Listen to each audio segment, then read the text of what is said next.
Stop it. I don't even know why we're not all the way on the screen. I got to fix this video. We are such amateurs. We're such damn amateurs. Oh. Hi, everybody. Can you tell we're punchy? A little punchy. A little punchy. A little punchy. That's my new rap name is Lil Punchy. Mm-hmm. It's been it was a blitz trip over to the UK. Jolly old England. The proverbial jolly old. Mm-hmm. We raced over there Friday before last, or Thursday before last. I had speeches and meetings and media stuff I went over there to do, and we're so glad to be with you guys. I want to start out by thanking everybody who was so patient with us being offline for a couple of weeks, because it was a lot. It was a lot. It was a lot. We're tired.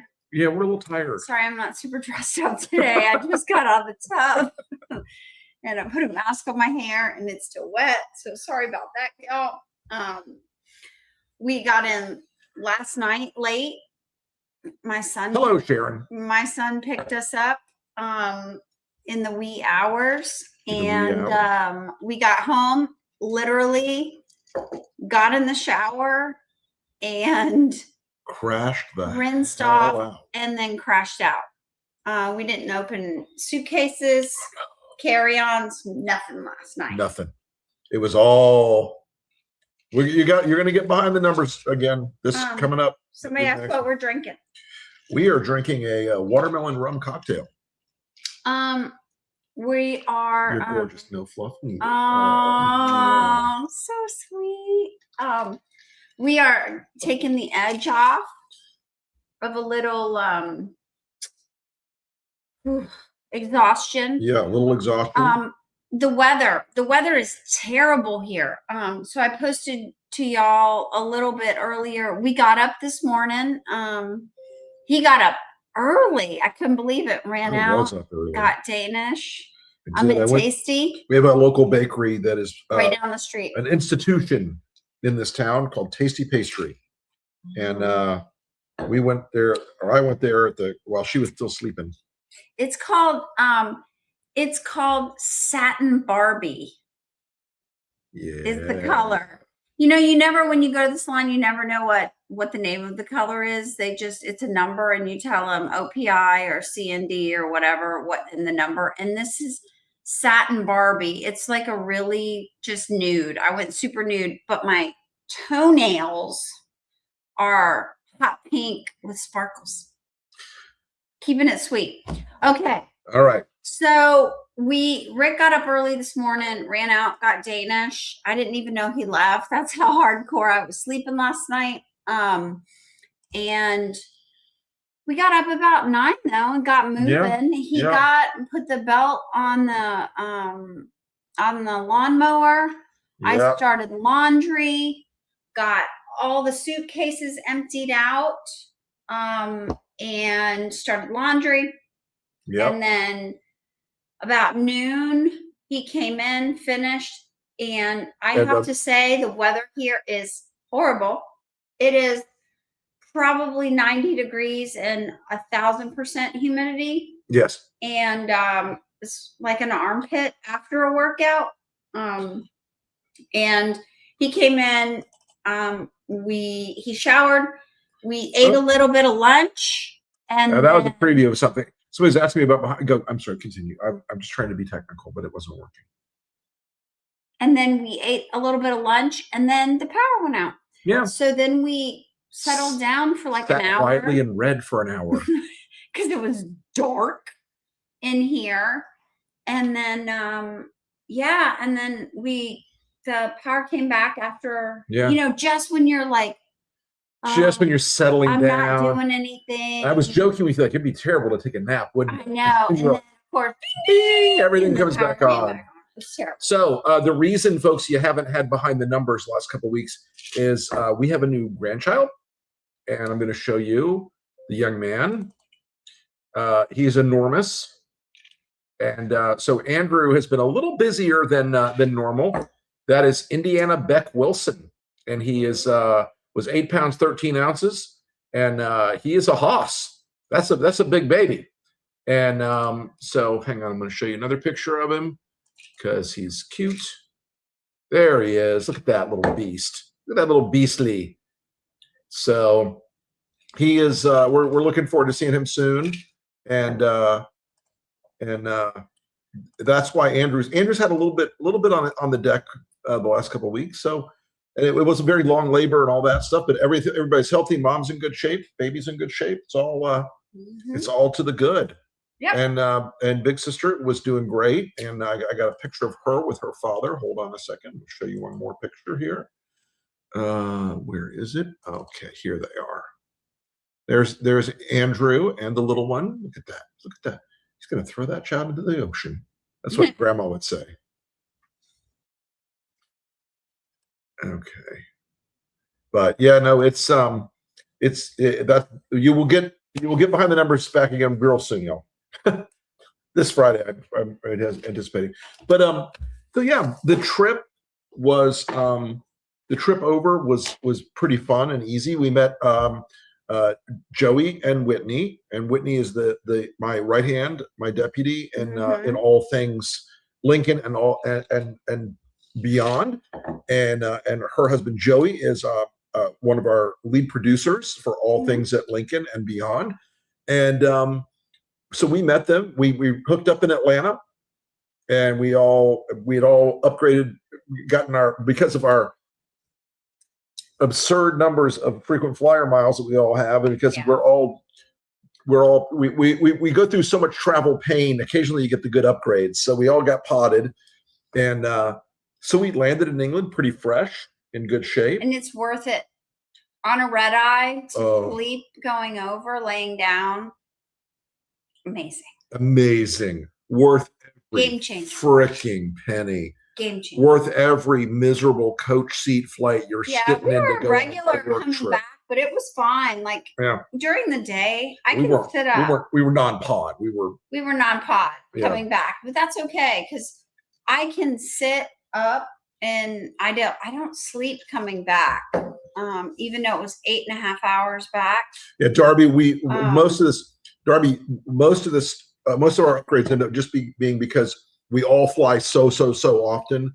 They were all like diamond and platinum and all that crap, just because we suffer through all the shitty flights to occasionally get a big one like that. Rick is always traveling for Lincoln. I don't know if anybody even ever travels for Lincoln besides Rick. Honestly.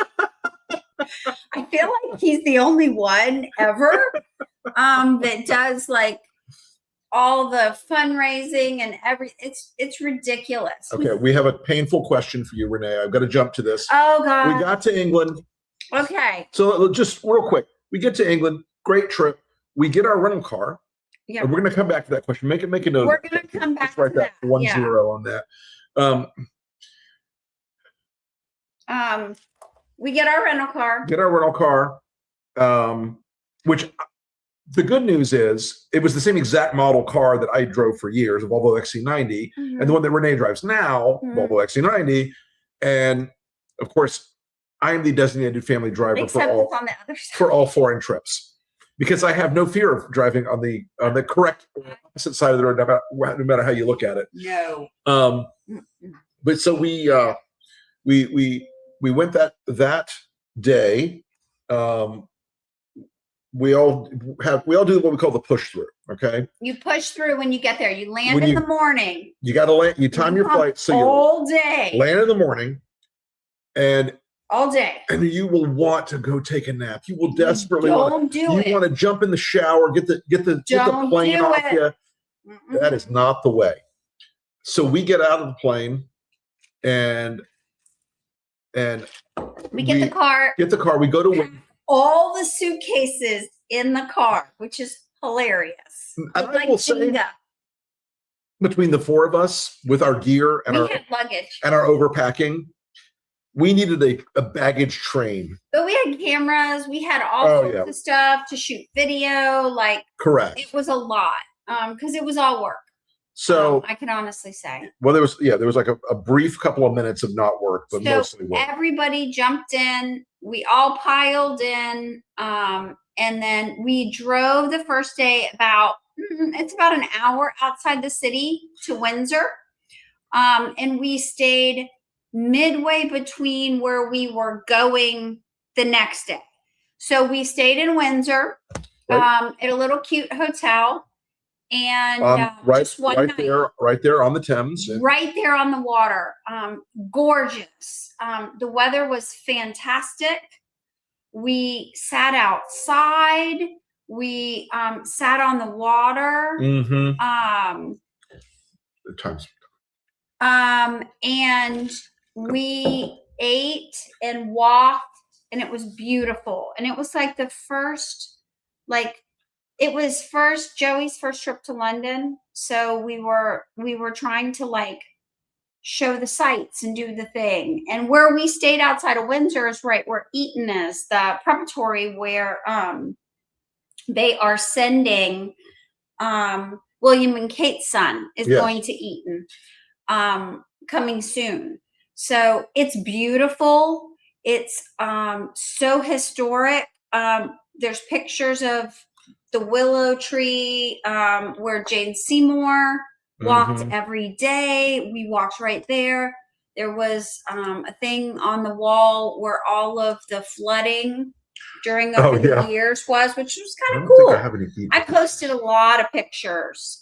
So check out my threads. There's a lot of pictures posted there. I don't think I posted. But we walked through Eton. And it was beautiful. Came back, had dinner.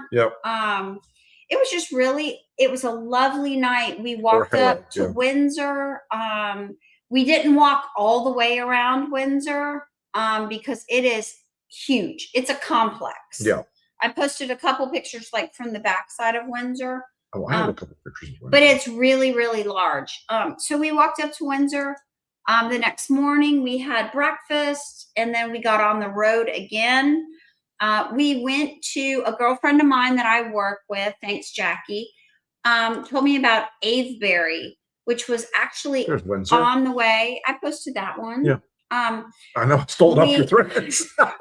we went by Avebury, and if you don't know what Avebury is, it is like Stonehenge, but you can actually walk up to them. And touch them. And it's much larger. And it's in a big circle. And I mean, probably, I don't know, a half a mile around or something, surrounding the town. And it was kind of great because the countryside is so open out there. It's beautiful. And it almost feels like you're on a movie set somewhere, because you're walking through these open fields, perfectly preserved, and these standing stones just run far, far into the distance. And there's so many. You can't get near Stonehenge anymore. No, you can't. It's they've all got it fenced off and stuff now. Yeah, sort of like the White House in DC. But Avebury was very, very cool. If you don't know what it is, I suggest you check it out. Avebury. It's out in this field, and there were sheep walking around. It's hard to see the way our software presents this, folks. It's hard for us to see. It's a tiny little screen for us, but you can see these standing stones. Some of them were replaced in the 17th and 18th century. But these Neolithic things run all the way around. And they're all different sizes and heights. She's sneaking off somewhere. I don't know what's cooking. I'm doing cocktails. Oh, you're doing cocktails. This is going down a little too easy. No comment. I'm not going to make that joke. That joke is so easy. I'm not going to make that joke. We're not making the joke. But if you haven't seen Avebury, I suggest you check it out. It's very, very cool. And getting there, we're driving through the countryside, and because England has been very hot this year and there's a terrible drought, they're cutting the hay early. Yep. So we're watching people cutting the hay all over the place. And you drive down this country road, and all of a sudden you make a turn, and right in front of you, you see these stone monuments walking away into the horizon. Really fascinating, and we We walked it. Walked a good bit of it. Like we pulled off to the side of the road when we saw the first ones, pulled out a little cutout, and then we walked a little ways, and then we got back in the car and we kept driving. And then we actually like went into kind of the town is built around these stones. And so we parked, got some drinks, some water and Diet Coke, and then Walked around. and then we walked around more, and we walked and followed all the guys like back up through, and there's tons of people. Like it was crazy. And everybody kind of backpacking. I laugh because that section of Europe to me reminds me so much of North Carolina. It does. And Wales does too, honestly. The Red Lion, Central Avebury, 1010. So we walked around for a little while, and then it was time to go because we had to go. We had to drive another 45 minutes or so to get to WOMAD. Neston Park. We needed to go to Neston Park and check in for WOMAD. So we went to WOMAD, and Friday was the first day of WOMAD. So we arrived at WOMAD and we checked in and got our badging and everything done. And then we went over to, so if you don't know what WOMAD is, real quick, WOMAD is Peter Gabriel's festival that's been going on like 45 years. It's a long, long time. And what he does is he brings together the world, and that's what it is. It's music and thoughts, and they call it World of Words, World of Food, World of Music. And there's big different stages. There's a lot of people that go and camp out and glamp and all of that. And so we found our way over to the World of Words tent where Rick was going to be speaking the next day. And Peter Jukes, who runs Byline Times, invited us, and that's the World of Words is sponsored by Byline Times.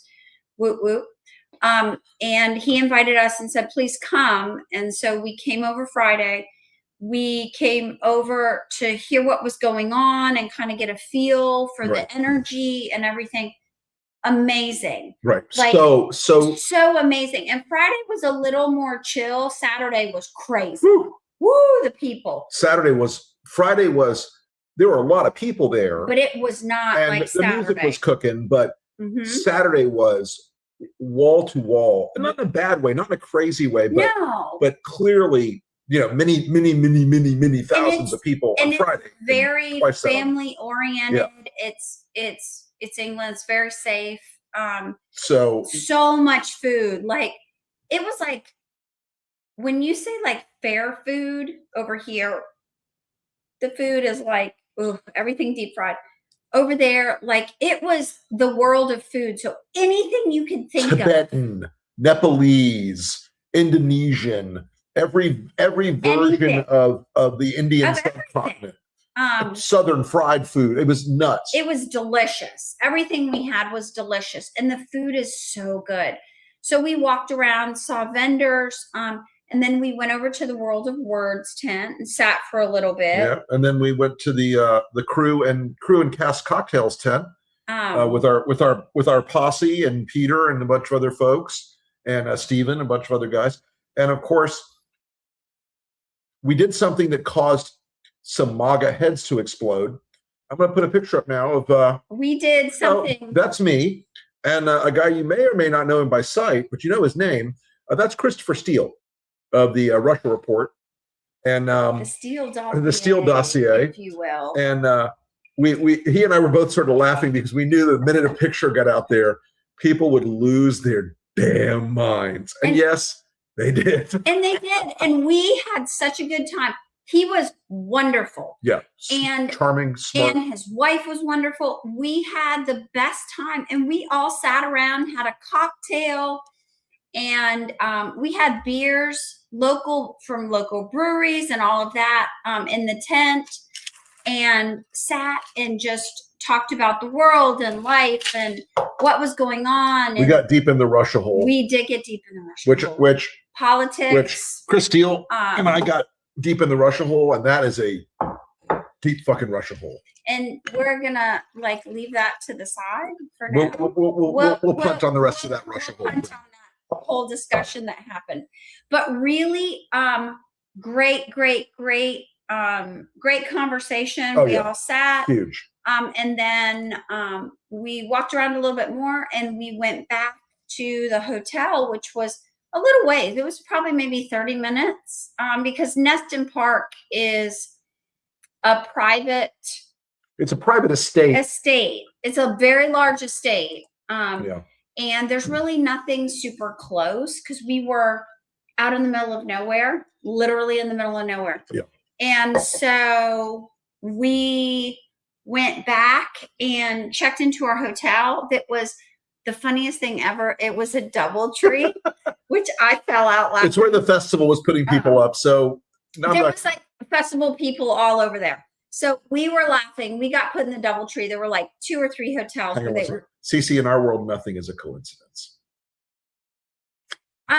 So we checked into the DoubleTree, and yes, England has the DoubleTree hot cookies also, and they're delicious. I was so hungry, and we ate the DoubleTree cookies. If you've never had a DoubleTree cookies, delicious. And then we found a really good restaurant for dinner. Found a good steakhouse and a good steakhouse. Enjoyed it, and we had been moving pretty fast for the 2 days, so we sat. We had a nice, quiet, nice dinner. Nice dinner. And then we checked in. We went back to the hotel. Had a good night's sleep. Ish. It was hot. Air conditioning is not the strongest case. Someone just said they're getting air conditioning down in their home in Devon. Yes.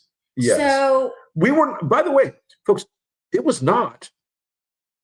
Let me say this. Okay. The first day, it was not cool. Are you talking about the hotel or the No, I'm talking about the weather overall. The London overall was not. London weather fluctuates more than anything you've ever experienced before. Yeah. It can be 75 one day and 90 the next. Crazy. But it was warm the next day. When we went back, we were there all day on Saturday. Yeah. We did a little shopping in there. We bought all sorts of things. We bought amazing hats. I bought a straw hat. That's the one you see in the picture from a local guy who makes them. I talked him into like a cool, like Peaky Blinders kind of hat from the same hat maker. You're going to have to see that when I can wear my barber jacket. So cool. And then we went into one that was doing sustainable alpaca. It was called the ethical alpaca. And I will say this, I am curious about the presence in the universe, which this implies, of unethical alpaca. Yeah. I will say this, the alpaca sweaters, every single one of them it's a nonprofit. Every one of them had a card with the person's name who actually made the sweater. And they were like a steal. If you don't know how much alpaca is, like I don't have anything alpaca because over in America, it is ridiculous. Yeah. But it was like, I was like, this is like impossibly cheap. So I was like, and it was beautiful, like the quality, because it was all handmade and it was gorgeous. And so I bought like a black kind of grandpa cardigan. I kind of like a grandpa cardigan, but it was beautiful. And Rick got a really nice sweater too. Black, you'll be surprised to hear. And black, like myself. And I wear black on the outside. Got a few things that we walked through. There was all these jewelry. It was very, like I say, crunchy granola. So there was like a lot of things that you would see at festivals were like kind of like that gypsy-ish sort of like a sort of like I don't know how slightly to describe earthier it. Coachella. Boho kind of boho is kind of that you just struck it right on the nose. But they had all this woodworking. There was a guy. It was a blacksmith. There was a working. blacksmith, and I was in it to win it. We were sitting there, and I was talking to him. He was amazing, amazing, amazing, amazing.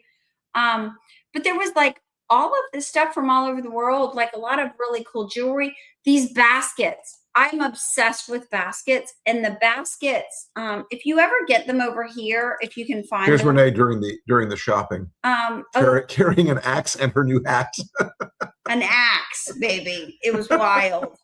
But they had such amazing stuff there. Like everything was so cool. Because it does brings. I know we got all this shit home. Thank you, Patrick. That's another story. That's coming. Oh yeah. So. Yeah. Hold on. That is another story. We got back to the tent, and we were meeting people from all the words and everything that Byline was doing. And then I'll tell you what, it was about maybe high 70s on Saturday, maybe around 80. But the breeze was phenomenal, and we sat out behind the tent. It was in like the crew area. The crew area on these ginormous bean bags. And I have a picture of Wilson like hanging out on a bean bag, napping. And everybody fell asleep. I did not. Under an elm tree on a perfect summer's day in the Wiltshire countryside. Like, yes, and there are very few pictures of me at ease. Yes, and he was laying on this bean bag. It was amazing on the ground. But everybody was so lovely. And we talked to so many people. Like a lot of people just wanted to find out like a little about like who we were and what we do. And like, we just talked to a lot of people. Met some American expats there that a lot. Mm-hmm. Yeah, a lot. But yeah, I mean, that second day at WOMAD was terrific because the music is always beaten in the background, but the world of words, it was very interesting because the politics were all over the board. Yeah. I mean, the guy that talked before me was the chair of the Green Party, which had a very large presence. Like people around were outside the tent, like, I don't know. Yes, short stack. Several hundred people deep. Amazing. Like, I've never seen that many people. And I stood behind up kind of by the opening where the people were going out, like where Rick would go out to get on stage and listen to what the Green Party had to say. Fascinating. Uncle Fatty, that the sentiment is much more disappointment. It's really disappointment. I found it like everybody in the world looks up to America. And we are the pillar. We are still the pillar. Even now, guys, they're like, you're so good. You guys you may not be perfect, but you always do the right thing in the end. Always do the right thing. Why are you doing this now? Why can't you stop him? And some people knew who I was and the work we do. And they were very gracious about that. Other people, when they learned what we do, were like, oh, thank God. Yeah. It was kind of interesting because it's we have a lot of grace still in the world. People remember us, and it is not all like it's not like it's not all rosy. No, it's not blind love of us, but it is like, what the fuck are we going to do if you're not doing the thing you're supposed to do, America? Yeah, we're like the big golden retriever of the world, and people would love for us to be doing what we're supposed to do. Yeah, and it's like above all, like just the justice aspect of everything here is what really people look toward. Yeah. And that's what's concerning a lot of people right now. I feel like that's more of the comments. CC Ryder, when people hear the word Steve Bannon or Cambridge Analytica in Britain, they like look down and spit. Because They know he was the one. They know. Who engineered Brexit. They know it. And the political class is way behind the country on Brexit. Every single person in Britain we talk to, like, Brexit has fucked us. It has killed us. It has hurt our economy. It has hurt our kids. They can't get jobs. We can't do that. They want to turn it around. Yeah. They know Steve Bannon is absolutely the cause of it. Yeah. 100%. And when we talked to a few of them, it was like when they learned my very ugly history with Steve Bannon, they were like, yeah, oh, so could you shoot him? So going back real quick. So we listened to a lot of people, and then the person who was before was from the Green Party. Yeah. And then it was time for Rick to go on. Yeah. So then we went out and still had a pretty good audience. Like, they wanted to hear the tent was completely full, but Polanski had people outside the tent way back. Yeah, he had a ton. I had a full house, but he had a overflow house. So I went out and creeped in the audience, and I will, Sharon. We will, and we Peter Jukes interviewed Rick, and that was sort of like what the premise was, and to talk about everything that's going on. And about the global fight. Yeah. Because look, folks, they are where we were in 2015, 16. Yes. They're kind of in that, they're about 10 years behind. Right. We think they're ahead because of Brexit, but they're not. They're just starting now to deal with the online manipulation by Elon now and the Russians. You know, what's the difference anymore? They're just now figuring out that all this nationalist populist culture war shit is being created. And I mean, that was something I kept walking through with people, like, guys, this isn't happening by accident. It's a system. It's a plan. It's a program running against your country. And so, you know, the thing that I really was grateful to have, and we had so many conversations with really smart people about this. Oh, so many. We were so grateful to have, was that the work I've done at Lincoln Project, you know, for 7 years now, was always going to have a point where Trump falls 6.5, whatever it is. It feels like 500. 10. 47. I mean, all of it is still in the American context of Donald Trump's going to die. The fight will go on in some capacity. Yeah. But around the world right now, in the UK, in Germany, in Poland, in Italy,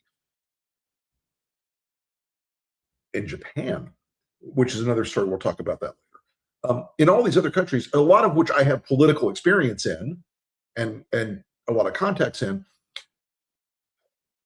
this is one of the reasons we went over there. People are calling me like, what the F do we do, bro? Yeah. They usually don't use the word bro. But it was actually a really satisfying speech to make, a presentation to make, because I was able to tell them not just the story of what's happened here and what we've done. Cynthia, we'll talk about Binface in a few minutes. We're going to get there. We'll talk about We're kind of like trying to keep it a little sequential, just a little bit. Yeah. But all of the stuff that we've done here, it's mattered a lot. It has mattered tremendously. Yeah. And I'll die on that hill. But folks in other countries that are sophisticated in many ways, they do not understand the way they're being manipulated, and they don't have the antibodies that people like me at the Lincoln Project and the Lincoln Project were able to help introduce in the American system. Yeah. So one of the reasons we were asked to come over was, can you talk to us about how we do this shit? How to prevent it from getting spread. Right. And it wasn't like, oh, Americans come parachuting and save us. It was, help us learn what to do. Show us how to fight. Strategy. And give us a strategic sort of approach to this thing. And so we had a lot of really good questions during yours. Tremendous. He gave a lot of the history and a lot of the things that have happened to We're going to be posting that online this week, I think. I think it's this week. Yeah. We'll let you know. But we Yes, Patrick. we talked about all sorts of things. A lot of people were really interested in like everything that we've been through, Mhm. that Rick's been through. They found it very the people's faces about the swatting was like really, They have a much harder time processing yeah, the centrality of Donald Trump's people threatening you. the threatening. They it's like it's really hard for them to understand, Mhm. like how can they threaten you and the police don't come and get them? Yeah, No, they don't understand that. that's you know, It's America. very different over there for some of this stuff. But we had a really good discussion. People were really Yeah, was engaged. really A good. lot of good audience questions. We had Unfortunately, the guy after me really wanted to get on stage, so I had to go. yeah. So we asked people asked a lot of questions. We had good answers. We got I got a lot of lovely people coming up to me saying the nicest things after. I talked to one lady who's she married a Brit. She's from Boston. She moved over. They have young children and they're actually thinking about moving back. And we were having a whole discussion about school systems and what's going on. And I was kind of trying to help her navigate that. And it was just really good information and really, really amazing people that had a lot of really good questions, like Yeah. so much good conversation. And Rick opened for Peter Gabriel. Yes. It's his festival, but here's the funny thing about Peter Gabriel. He walks around the festival every day. He has nobody with him. He has no entourage, nothing. The fact that he looks just like my father is very freaky to me. Like that's a whole other thing. Right. But he walks around the festival. It was funny because as Rick was going off stage and people were running up to him, asking him questions, asking me questions, Peter was bringing Peter on. Peter Jukes was bringing Peter Gabriel on. I turned and was like, I wish I had the picture of that. We're getting those. We're going to get the picture. The photographer and I had a conversation and he caught my face. And he was like, we just live for moments like your face. I turned and I was literally 12 inches nose to nose from Peter Gabriel. My mouth dropped open and it took me a minute to figure out what to say. I was like, I'm such a big fan. You know, you changed my life. Like you are the soundtrack of the 80s for me and the 90s. Gen X music soundtrack right there. From Genesis to Peter Gabriel. Just, I can remember where I was when I heard those songs. Like most Gen Xers, the music impacted us in a very different way. But he was lovely. And Peter Jukes introduced him to me. He was like, Peter, this is Renee Wilson, and she loves you, and you know she's so happy to meet you, and she's Rick's wife. And he was like, "It's lovely to meet you, and thank you so much." He was just like the nicest person. I was like completely freaked out. Then we went off because they needed to start their segment, and then we hung out. And afterwards, hung out with Peter a little bit. We hung out after with Peter for a little bit when he came off stage. Amazing. Just the nicest, quietest, like, I don't know. You know what it is? He's got that settled thing about himself. He doesn't have to prove anything to anybody else. He wants to do the work that he wants to do. And God bless. And that to me, and this festival he does, that is, and by the way, the music was a constant backdrop and it was astounding. And it was everything. Yeah. There was in one tent, there was a drum circle going on and like singing a cappella. There was a medieval choir singing in French Occitane from the 12th century. and it was stunning. so, I mean, you felt your heart like pounding while they were doing it. And it was just in a tent. Like it was nothing. It wasn't like in a building. It wasn't. I don't have the video with me, but I made Whitney laugh so hard because they had all these marimba type things around, and I started playing them. She goes, "How do you know when you started to play this?" I'm like, I do not. He's out there, but I'm not enjoying the cocktails. I'm always like this. This is their basic ground state. Basic flat line, and I'm a little like woo. It's more the jet lag than the drinking. Like we hit a wall yesterday coming back, and we were all like, we were so goofy. We were sitting in the Delta Lounge yesterday. It was like we were laughing and we got silly. But we met Peter Gabriel. We also met Peter York. Oh, so a lot of them. Can I? Yeah, go. Tell so them. A lot of Americans are who remembers. A lot of Peters. Who remembers the Preppy Handbook? Everybody, remember from the 80s. Lisa Birnbaugh's Preppy Handbook. The origin story of the Preppy Handbook was another book called the Sloan Ranger Handbook, which was a similar product, but it was about wealthy young Brits who congregated in London in Sloane Square, Mayfair area. Is it Mayfair or is it St. James? Anyway, but Sloane Square. They're right. Catty corner. But Peter York wrote the Sloane Ranger Handbook, and it was basically in that Princess Di era. Okay? Yes. And he was so charming and so smart and so acute and so quintessentially English. He looked phenomenal. Perfection. Tailored coat, right on target. I'm doing this podcast next week. I'm super excited about it. He's in one of these people. I'm really glad to have made a relationship with him because people are remembering. Yeah. Are they? Yeah. Nice. I'm trying to help monitor on Substack all of the things, and there's a lot of people that are saying, "I remember the Sloans. I remember." Oh yeah, the Sloane Rangers, baby. Anyway, so but we spent that day.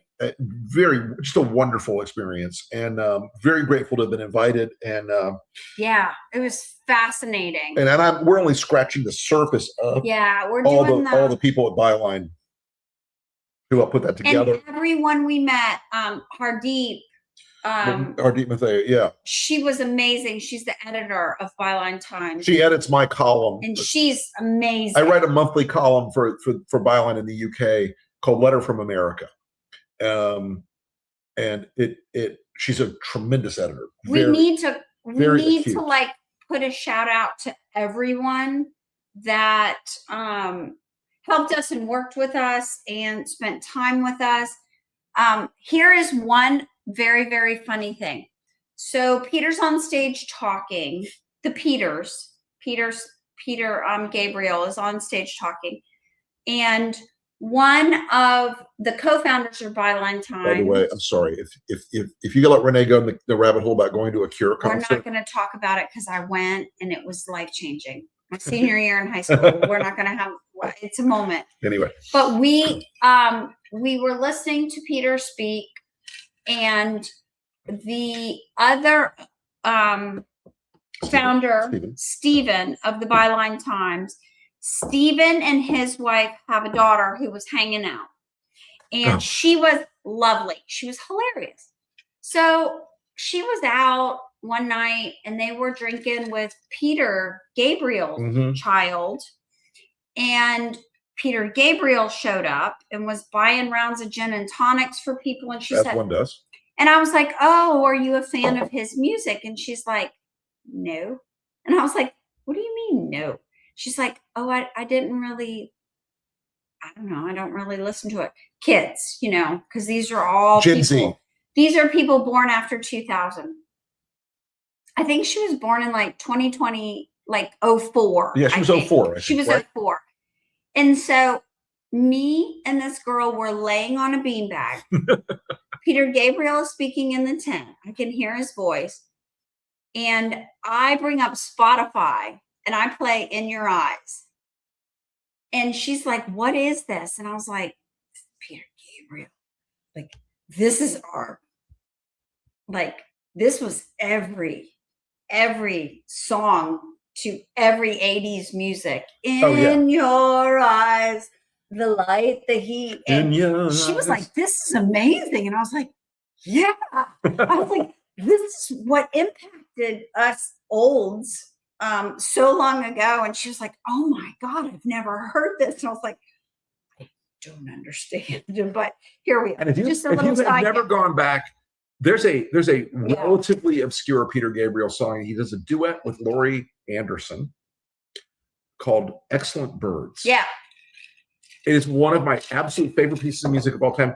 And I was backstage at the Webbies one year, and I told Laurie Anderson, I was like, I am a super fan. You know, from the time of your 1979 album, and she was like, oh, we're talking back and forth. She said, what's your favorite piece? What did you really like? I'm like, honestly, Excellent Birds. And that is that closes the loop on my connection to the two people that were in that song. It's amazing. So it was just a fantastic. Woman was fantastic. It was an amazing experience. We had such a good time. The people are. I was so grateful lovely. for the invitation to come over there and do this, and to make some new friends and to meet some folks, and just to be a part of this thing. It was really lovely. It felt so worldly, just to get out of our own space and just see the world. Yeah. And listen to. Yes, we were short stacked. Music and just discussions and food and culture, and just it felt so good. It was so refreshing. There was a Japanese taiko drum group, and I saw them briefly during the Sledgehammer is a great song. Yes. Digging in the Dirt is another great song. Oh yeah, that's a good one. Anyway, but these guys who've come all the way from Japan, and their manager is a Westerner. He's an American, and we were talking. He and I were talking in the lobby of the hotel. I'm like, so, you know, what's it like for them to be here? He said they're so happy.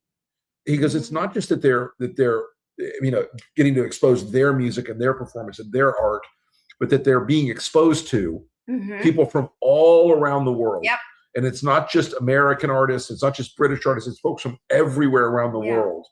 And there was a guy that was basically singing like South African, a black South African guy singing what is essentially South African country music. I'm like, come on, this is amazing. I'm telling you, it is big time. I'm on my way, I'm making it big time. I'm gonna make it grow big time. Okay, we gotta stop. Much larger than life. Nobody will pay for us. No, not me. Nobody's paying for me to sing. So, but just everybody, and I went downstairs to get towels or something, and I talked to a lady who was working the WOMAD. They had a desk there in the really mornings. Talk about the Cure. Everybody. Okay, let me one. All right, do your Cure thing. Okay.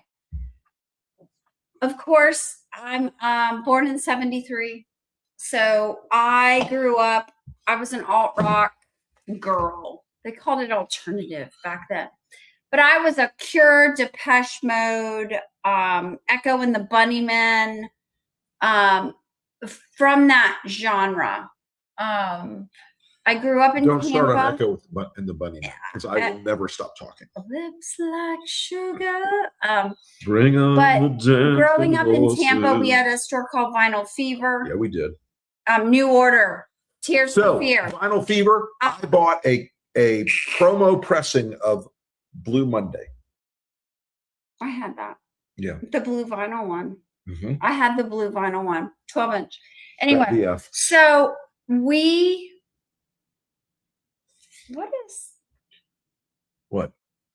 the fuck is that? What the fuck is that? It's a squirrel.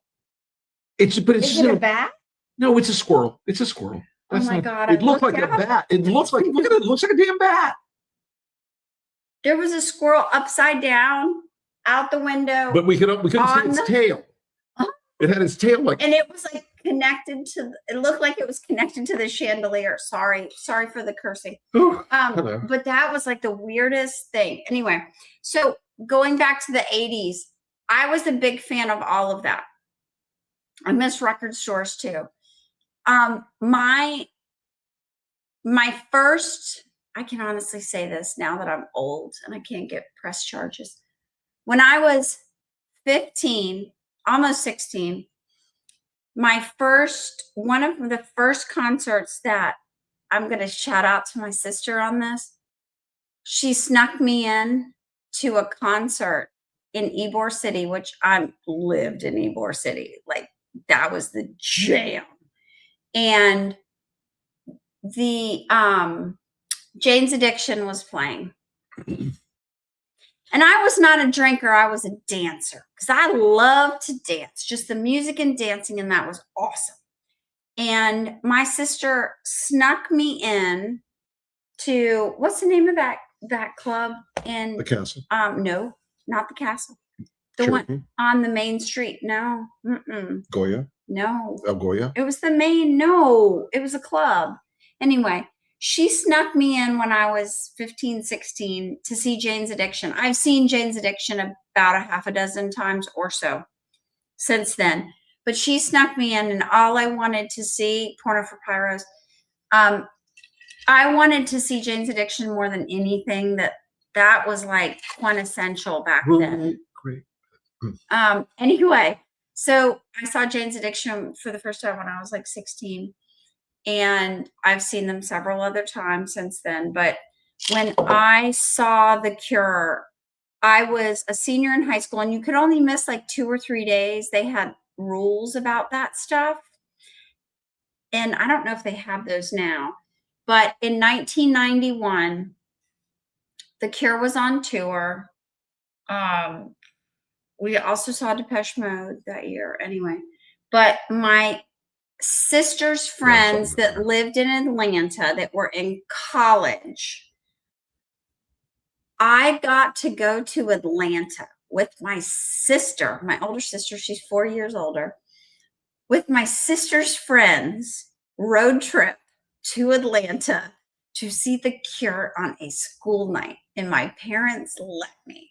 And we went to Atlanta. We saw them, and life-changing. I can honestly say that back then, 91 Cure, I've seen now, I saw DM, big DM fan, REM fan. I was a huge concert kid because everybody could go to the concert and it was cheaper then. I've seen 9 Inch Nails. Trent Reznor, I was in the front. I saw him at the State Theater in Ybor. Tampa Theater. I saw the Ramones State Theater. at the Tampa Theater. I saw him at Tampa Theater. I was in the front. Trent Reznor poured a whole bottle of Avion on me. Yes, he did. Best night. Anyway, so I have seen a lot of concerts, but we will have to do that. Yeah, concerts were like $20 or like $50, man. And we'd save for those because it was the 80s and I was poor. First concert I ever went to? Oh, I know. ZZ Top, 1973 with my dad. It was on the Tres Hombres tour. Yeah.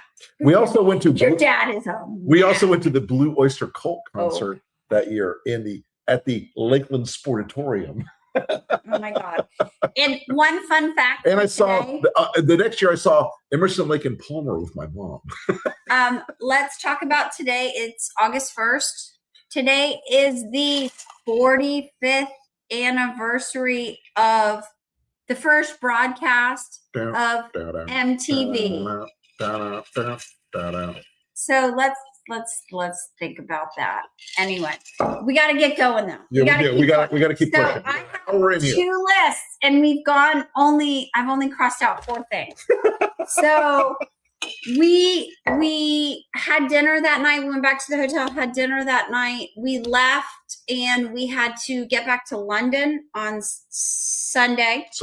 We dropped the car off. Yep. And at Heathrow, which by the way, Heathrow is one of the most busy and largest airports in the world. I appreciate the vast difficulties of handling the volume of international air traffic that they have. 100%. I totally appreciate that. It's one of those airports that's been there so long, almost 100 years. Yeah. That it's difficult for them to rehab parts of the airport so that it doesn't look like a Greyhound bus station. Yeah. It's some of it is beautifully modern.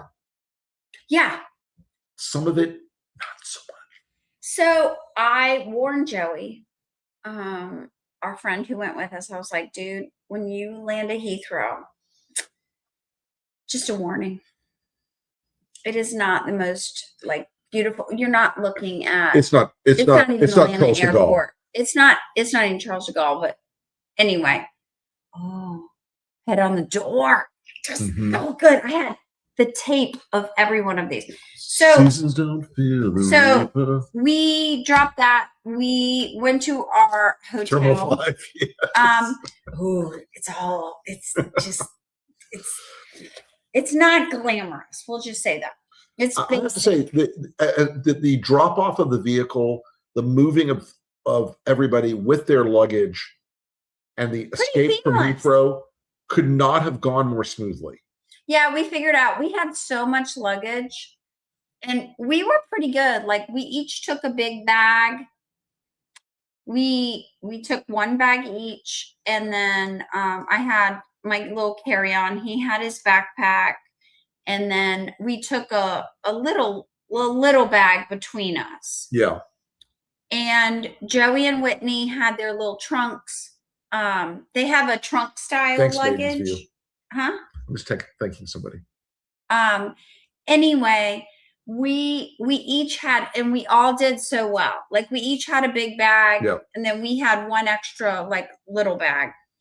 And we packed it all in, and we did such a good job. And then we went back to Heathrow, and there, parking and picking up rental cars is the weirdest thing in every airport. Yeah. It's and picking up Ubers and all of that. It's either you walk out from the exact place in the baggage claim, or it's take the shuttle bus, then take the ferry, then take the heliport, then take the train, switch off at buggering Swithin. Heathrow, if you want to get an Uber, you have to go across the street to the parking garage and go up to the second or third level, and then you can pick up your Uber or your paid chauffeur or whatever. Yes, there was a lot of those.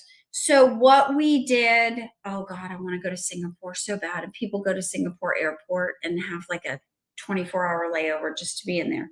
Anyway, so Rick took the car. We went up the parking garage. We let us out where the Uber was, which worked out. And then he went over, dropped the car, and took the shuttle bus back, and it was perfect.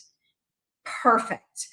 And then we picked up our Uber. We got a big old Uber to take us into a van. Because from Heathrow, in case you guys have never been there, from Heathrow to London proper is about depending on traffic, 45 minutes ish, maybe a little longer. Could be an hour. Sunday midday was easy because of low traffic, Yeah. It wasn't bad, but it is a lot. So we got the cab we stayed at a different hotel. These were where we stayed was, there used to be townhouses, and they converted them to hotels. So they have a very different vibe on the inside. We got this one. It was a pretty good deal. So we stayed, typically what we told Joey and Whitney, we like to stay wherever we're going to be. Yeah. So if we're going to be downtown, let's stay downtown. We're going to be in the city proper. We're going to stay closer there. if we're going to stay out, we'll yeah. stay out. Right. So we stay Mayfair, Marylebone. We like that. St. James, somewhere Yeah. around there, is lovely because it's close. So, and it's very, very walkable. Elton is waking up from his. Elton was on punishment duty today. Yes. Elton was he not attacked Beaky, and it was not pretty. Elton there was no blood or fur or anything. No, but Elton was after Beaky and Zurich, and he's just like smacking the other cats around today. Hold on, here he comes. He's coming in a shot. He's not going to be happy about doing this, but here we are. Here's the little man, Mr. Man. He looks very sleepy. Now he's like, "Put me down, Mom. I'm going to pull up." What the hell, woman? He sits on the bar stools around our table. Anyway, so we got to the hotel, checked in, and immediately started walking. We dropped our stuff. Our room was not ready. It was about an hour or so too early. So they took our luggage and we started walking. We just were trying to show. So Whitney and Joey had never been to London, and I think Whitney has been there, but Joey hasn't. Right. Whitney hadn't been there for a long time. Right, but he has a South African accent. I felt like it was really important to get them immediately exposed as much as we could in the briefest window. So we didn't have a lot of time, y'all. No. This was not a fun leisurely trip where you get up and you have a leisurely. No, there was a schedule. There was a hard schedule, which I do not personally enjoy in foreign countries. I like to be able to look around and do. So we dropped our bags, honestly. Went down to. And we walked Parliament. We walked Big Ben. Yeah. We walked. Horse Guards, Admiralty, back through the park, Buckingham Palace. And I felt like we were doing the National Lampoon Family Vacation thing. Look, there's Big Ben. Yeah. I know, and we did go through the parks though, which surprised them. And they were beautiful. Green Park. People laying out. It looked like something from Notting Hill, like the movie. People were laying out on the grass and reading books. It was a beautiful summer day, and it was so nice. We walked them up past Buckingham Palace because you got to see it if you've never been there before. And so we walked up through Green Park back up to to Half Moon Street where our hotel was, and it was just it's weird. It reminded me of something in my before life. The summer of 1997 in New York City was this beautiful, pleasant, perfect weather summer. Be like, oh, it's going to rain at 9:00 at night for 5 minutes and cool the city off. But it was such a nice summer, and it reminded me of that. Everybody was just comfortable. It was beautiful, and we just walked around, and we wanted to give them just a walkthrough of everything. So part of down where the Horse Guards are. We looked at the horses because you have to see the horses. Big Frisians. You have to see those horses. Those horses don't really scare me because they're big and they're stocky and they don't move fast. We're getting you a warm blood. Anyway, but we went by 10 Downing because I have yet to meet Larry. And I am curious to see how Larry is doing now that there's a new PM. And the new PM apparently did not bring his puppy. The new PM, his doggy, stayed home. Yep. And what's his dog's name? I can't remember. Oh God, don't ask me that. It'll come back. It'll come back. Yes, Larry the cat. We looked around. This is Renee's quest. Every time we're in London, and that's more times than you know. So we looked around 10 Downing where you can see it's all gated off, so you can't really see. You have to look. Anyway, and then we went where the Horse Guards are. You can go, and it's all sort of gravelly. By the Admiralty on the one side. And it's beautiful. The back of number 10 on the other. Yeah. And I, of course, had to go over to the back of 10 Downing. Because within 2 seconds, Renee is talking to every one of the security detail people, and they're howling with laughter. They think I'm just hilarious.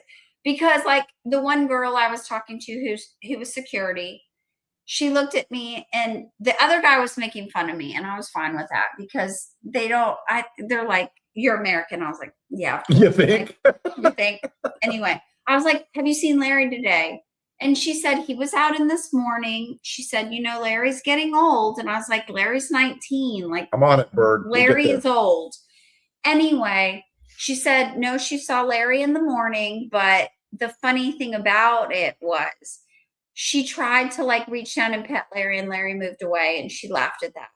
But she said Larry doesn't go out real far anymore. He stays pretty close to 10 Downing now because he's just getting too old. He's 19. I asked him, like, how's Larry doing now that, there's so much chaos in the house now with a new PM and his wife moving in. And she said, there is upheaval in there because of the transfer. And that everybody's kind of watching out for Larry. And she said, sometimes Larry will go out that far, but not usually. But I haven't seen Larry yet, so no Larry. We didn't see much happening at 10 Downing. No. So well, because it was that day Burnham was with Zelensky in Portsmouth. Yeah. And they had just opened also 10 Downing North. Oh, Bird, yes. Where Andy Burnham is opening another like 10 Downing that's north of the city. He's going to do it in Manchester, where he's from, which is kind of cool. I love that. GM Dana, we're someday going to have a horse-related episode. We will talk about horses. I do want to talk about your question really quick. We'll go back to the trip. So Damietta is a really important port in Egypt on the Suez. What the reason Iran is attacking Egypt now is to show that they've got the drone reach to hit anywhere in the Middle East.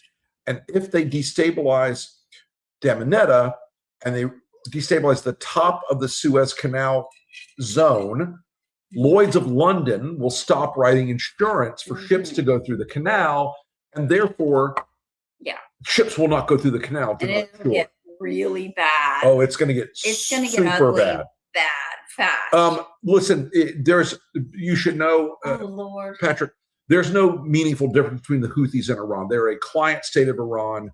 They're operated by IGRC senior intelligence officials. So anyway, we're going to keep going. We keep saying cocktail. So Rick made this like strawberry watermelon. It's basically a cup of a sugar-free watermelon beverage. We like a mixer. We like a mixer. And it's like zero sugar. We try and watch that. And a half a cup of this Kauai coconut rum. Mm-hmm. It's not a terribly strong drink, but it's delicious. But it is delicious. This drink, if you did it as a 1-to-1 or even a 2-to-1, it'd be a panty dropper.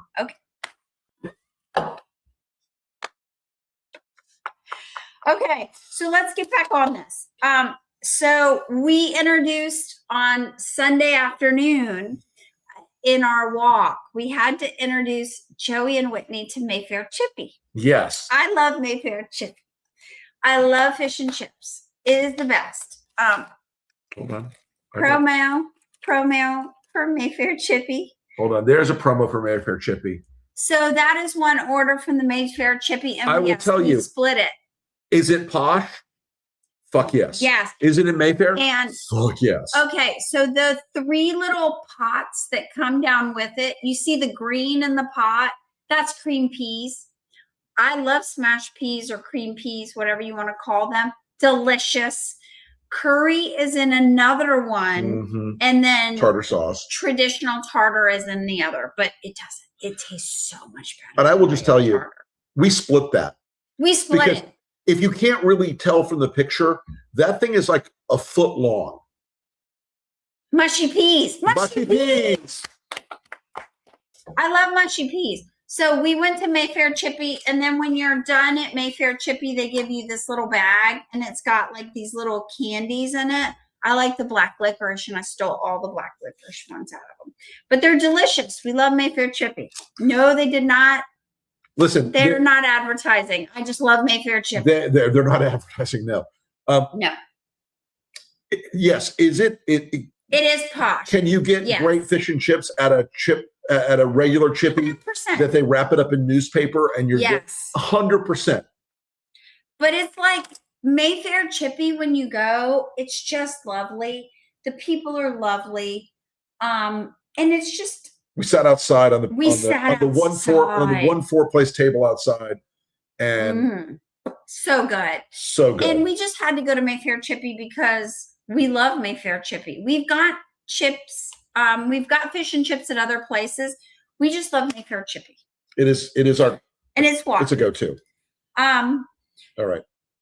So Monday. So we walked around. We got dinner that night. What do you do that? So, remember. We went to the pub. Did we go to a pub? Yeah, we went. Oh, we went to a pub for dinner. We had pub dinner that night. I love pub food, and let me tell you, I love a Scotch egg. Those are my people. I love a Scotch egg that's perfectly done. Sticky toffee pudding. And sticky toffee pudding. So yes, short stack. Let's see. What do we want to talk about? We talked about driving a little bit. Monday. We could go to Monday. Let's go to Monday. Let's go to Monday. I had stuff to do on Monday. So Renee and Whitney and Joey, I had stuff to do Monday morning. And Renee, Whitney, and Joey went off to do some film nerd stuff. Okay. So I know that there's controversy with J.K. Rowling right now. We're gonna like try and move that aside just for a moment, okay? They really wanted to, and I really wanted to too, but we've never had a chance because it's about 45 minutes north of the city of London. We went to Warner Brothers Studios and did the Harry Potter tour. It's the behind the scenes thing of all the filmmaking weirdness. It's not the Universal kind of thing, right? It's the real sets, real costumes. They filmed there for 10 years. And a lot of the sets have either been brought there or they were filmed there. Amazing. So I posted a few pictures. I will post more. If you go to my Threads feed on Monday, there's a whole thing of Harry Potter. So you walk in and outside, I love Wizard's Chess more than anything. Wizard's Chess is where they have those very large ones and they actually fight when they move the pawn, like move the pieces on the board. Anyway, I love Wizard's Chess. Outside they have Wizard's Chess. They have this row of wands that you walk through. It's amazing. You go in and there's a dragon hanging from the ceiling. As one does. The Ukrainian dragon. And then you start and there's an intro film with a lot of the people that were part of the film. And then they just kind of walk through and you can get a little recorder that you can listen to that has the behind the scenes of a lot of stuff. But it's not just the sets and it's not just the costuming. When you go through, there's actually behind the scenes from the writers. They have like his room set up. There's drawings of like all the sets and pieces. There is all of the makeup and all the, what do you call it? When they do all the prosthetics. All the prosthetics. There is, what else is there? There's just so much. And I tried to like post a bit, but I'll try and post more. I tried to. So you go through the first lot, which is this ginormous thing. And then midway through, there's a break. And of course, there's a cafe about 2 hours in. And yes, butterbeer. I got the butterbeer sampler. Right. I got the butterbeer flight. No alcohol, but I got the butterbeer muffin, and the butterbeer ice cream. The butterbeer ice cream was a soft serve, and it was the most delicious thing I've ever eaten. Thank God, Whitney and Joey, we all ate all Because of it. while they were doing this, I was sending the Wilford Brimley diabetes. Because there's some sugar in that. So Rick was biking. Yeah, after my stuff I finished through Notting Hill and I decided I would get myself an Uber bike, and I rode around.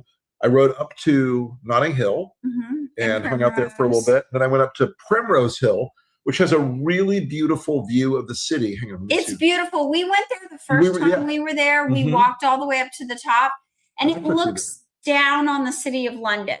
So it is beautiful. And if you know, the Notting Hill is one of my favorite movies. It's hard to see it from here, but you should have done the one that we took. I know. That's not a great picture. I know. It's not great. Okay, I know. I feel you. Listen, I've got more, but I just dumped pictures into this file for this show. We did. Yeah, and then I went up to Primrose Hill, and the thing I love about Primrose Hill the most is it's got this little, high street right in the middle of the city, and it feels like you're in a village somewhere. And there's a lot of places like that in London that we're sort of starting to explore, but we're taking a look around. Yeah. Oh, and I also rode by an area in London that I've always wanted to see, which is Little Venice, which is right along the Grand Union Canal, which has all those longboats on it. And that was really, really cool. Fun fact, if you do Peloton, for the first trip. Why, look, there's the mighty Peloton machine. The mighty Peloton machine. They have rides through London. They're not hard. They're more casual, and you can just bike through. Narrow boats. Yes, narrow boats. Correct. Not long boats. Narrow. Vikings. Narrow boats. There is one that goes down by the river where you see all the narrow boats, and it goes up through the Olympic Village and all of that. Beautiful. Yes, Pete. But we did. Then we got together. What time we got back together? We got back late. Yeah, it was really late. I went and got dinner at the Ivy in Marylebone, where someone mistook me for Scott Galloway, which is funny to me. But here we are. Very funny. He's much rangier than me, but we are both bald guys of a certain age with thick glasses. So, but he's a lot taller though, isn't he? Not I feel like he's like 7 foot tall. Anyway, so here's the thing that I wanted to talk about real quick about London. I warned Joey, and I said, when you go to London, the thing that's going to freak you out / impress you is London is a quiet city. Especially West London. It is, and I mean quiet, because in the city, everything is almost electric. Almost every truck, car, van, everything is electric. So there could be 100 cars on the street around you, and you hear nothing. You're tired of it. And I told Joey, I was like, it's going to freak you out when there's all these cars and you don't even see them coming because everything is electric. It is so quiet. It changes quality of life. And I will say that when you go through and you walk through the city and there's all these cars, but you don't hear anything. Right. It is so different. It feels different. You hear birds, you don't hear cars. And the other part about it too is London is more full of people on the streets, hanging out in the afternoon. We have not gone to Chartwell. I would love to. Hanging out in the afternoon, having a beer, hanging out in the afternoon, sitting in restaurants along the street side. And it's not built for parking. It's built for people. It's built for people. And everybody, when you go to London, everybody usually, there's people and they commute in. So Johnny Campbell. Everybody is, everybody has like a backpack or a bag. Everybody has like a little tote. Because they're carrying everything for the day before they go back on the tube or what have you Yeah. back to their home. So, and everybody bicycles there too. It's very strange, but I love it. Like Yeah. it makes the city, it's so walkable, and I try and walk as much as I can when I'm there. Like I walked and I was like, it's I don't know, 2 miles away or whatever, and I'm just put on my crossbody and here I go. And I try not to be super touristy, so I have my app on my phone that's got maps, Apple Maps, but I have it on my watch. Like the days that I really want to like walk and see things, I try and have my Apple Watch on so I get the directions here, so I don't have to have my phone out all the time. Sue's calling us out on Banff again. Stop. We got to go to Banff. We're working on it. But I love London because it's accessible and walkable. Yeah. And just enjoyable. Like the quality of life is very, very different in London. And all that we met, we met a bunch of expats and some friends of ours from who live over there now. And all of them were just like, you can't imagine what it is like here until you experience it for a year. Yeah. And you suddenly realize you're not freaked out all the time. You're not like living in the sense of nervous anxiety like you do in the States a lot of the time.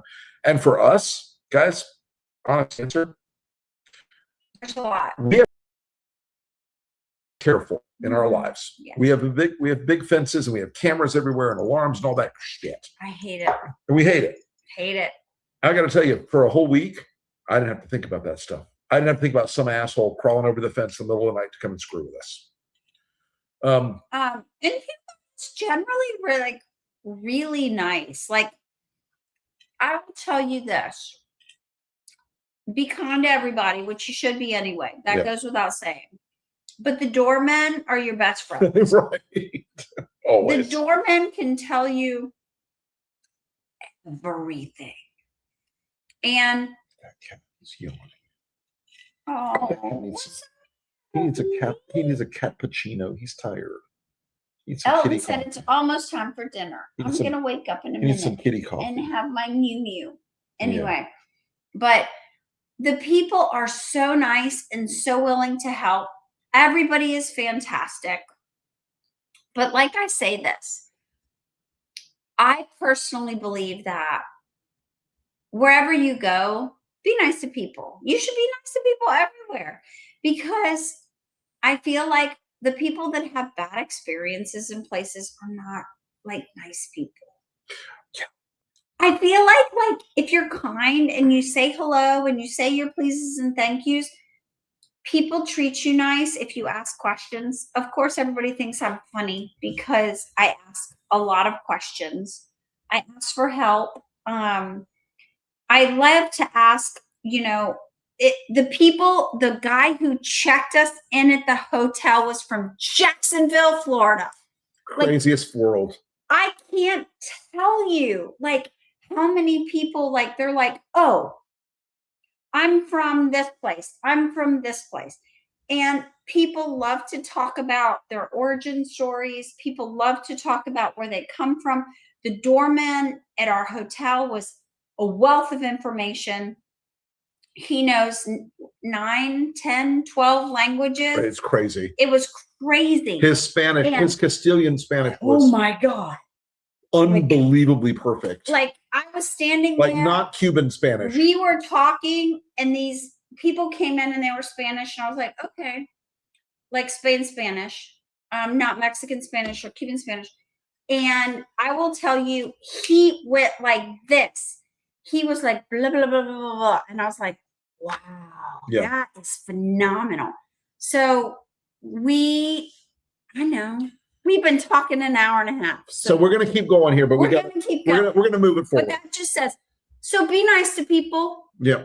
Ask people about who they are and how did they get where they are. And London is a city. It is a city. It is so that draws so many people from so many places. And they all have a damn story. Everyone has a story. So quickly. So the Tuesday, I was No, Wednesday No. was the worst Tuesday day. we got up and we took them to our favorite place for breakfast. Yep, we took them to a little place called Daisy Green. We took them, love Daisy Green. and the one in Marleybone, and we had a couple hours on Tuesday free in the morning, so we went to a later breakfast. We kind of needed Tuesday morning to unwind for a little bit. So that was our latest day of the week. We didn't leave the building till 9. So we took them to Harrods. We took them to Harrods because I was like, oh, Harrods, we have to go because Harrods is an adventure. Jabina, I'm going to cover Nigel very short. We're going to get to Nigel. We're getting there. I know we're long-winded today, and so I'm sorry. We're trying to jam in the whole trip. But like, we went to Harrods. We had a cocktail at Moet Chandon Champagne Bar, which is our favorite place. Yep, hold on. We love it. We have very strong romantic associations with that place because when we went to London together the first time, when we were very fresh as a couple, the first day. Yes. We went to there after we did Buckingham Palace, and it was rainy and ugly, and I still had the same outfit on like I had been traveling in. But the bar is beautiful. The people are lovely. People were like cracking on my champagne flight. I had a rosé flight. It was early. I was not into the hardcore. I love a rosé champagne, and the Moet Chandon, their rosé is delicious. And there were 3 different ones. They tell you all about them. I had the rosé flight. People made fun of me. I don't care on Instagram and all that. I drink what I like. So whatever. Fucking feed them oatmeal, as I say. Anyway, sorry. I didn't mean to use the F word. So we had a champagne flight and then another glass. Yeah. Because it's hard to just stop there because it's lovely. So then we went upstairs to Shoe Heaven. And Shoe Heaven is amazing. There's like all these little, it's almost like a boutique inside of a floor because they're like, there's not doors on anything. Only like the high jewelry and the watches on the first floor have doors. But upstairs on Shoe Heaven on the top floor is there's like all the different brands, and you go into that little like almost little alcove store. So we did do a little shoe shopping. Uh-oh. I bought some little I bought some tall girls. They're not that tall, but they're tall for me. They're 120s. They're not, or no, they're 100s. They're not 120s or 150s. But they have a thick heel. They're Louboutin, but they're not like the really tiny little here. They're actually walkable. I have Doc Martens, baby. They're 30 years old and 40 years old now almost. And I love my Doc Martens. Well, that's a whole other side. But I got a pair of Louboutins. I don't have any. My first pair of Louboutins were loafers, and they're the best loafers I own, and they 0 break-in, and I wouldn't change that for the world. But we did do a little Louboutin shopping. I wanted to take them in all the stores. They're so lovely upstairs. There weren't many people shopping because it was the middle of the week and the middle of the day, and so that was really nice. And we walked around and went into all the stores and talked to people, and they're just so lovely. I'm just going to randomly show some other pictures while we're talking. And that's at Mayfair Chippy. I love Mayfair Chippy. And that's just beautiful. And there's always a line. You can see the line. Not a day older than 27. I love you. Oh.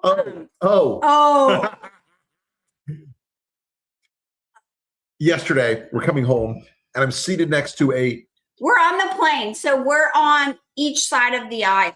So I'm on one side of the aisle. He's on the other side of the aisle. Anyway. And the girl sitting next to me says, "Do you want to sit with your daughter?" I'm like, That's Joey and Whitney. That's Joey and Whitney. They're so cute. I love them so much. They are the hardest working people. Hardest working people in show business. Absolutely. But anyway, we did that. We did a little shopping, and then we had dinner. Yep. With the big group. Oh, we had a very large group of people at a restaurant called Talkless. Talkless, sorry, as in Alice B. And that was 9 of us. 10 of us. 10 of us, I guess. 10 of us, 8 of us, something like that. Big, long table. And it was the long classic, table.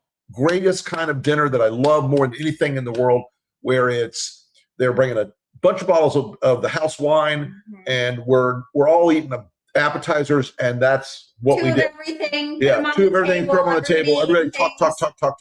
And we rotated seats because it was a long table, and I hate that when you're stuck on one end and you I want to talk to the people on the other end.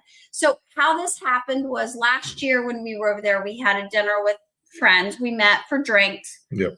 And some of our friends couldn't make it. They were not in town that night.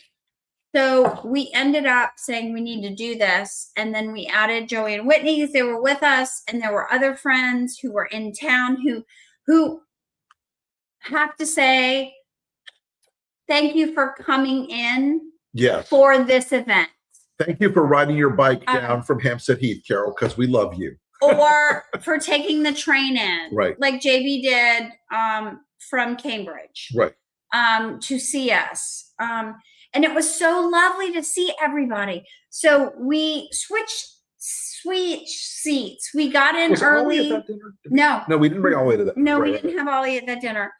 And so we all had just a lovely time. And it was so lovely catching up. And we were kind of inside, outside. All the doors were open, and it was so nice. But it was a festive place.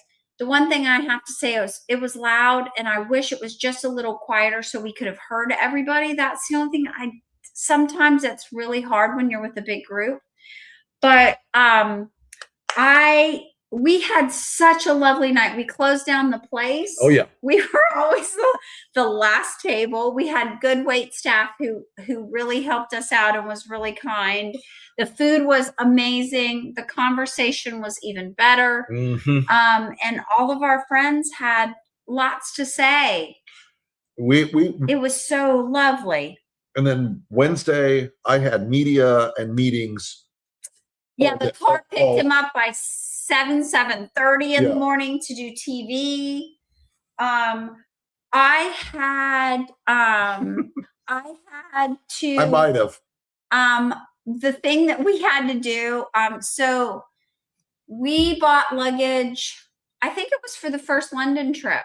Your luggage, and our luggage blew out on the way over. His suitcase.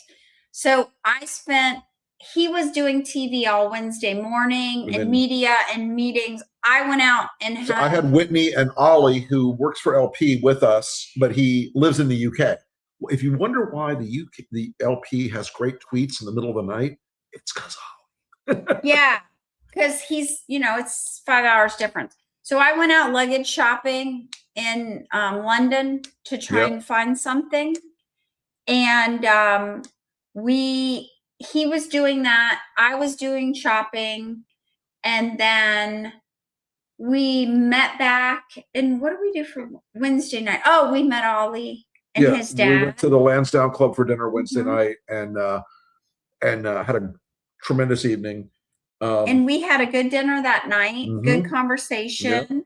And we figured out that the Lansdowne Club is where Benjamin Franklin drafted. Yeah, worked on the Declaration. He worked on the Declaration of Independence. And crazy. The Treaty of Paris, which settled the Revolutionary War, was also worked on there.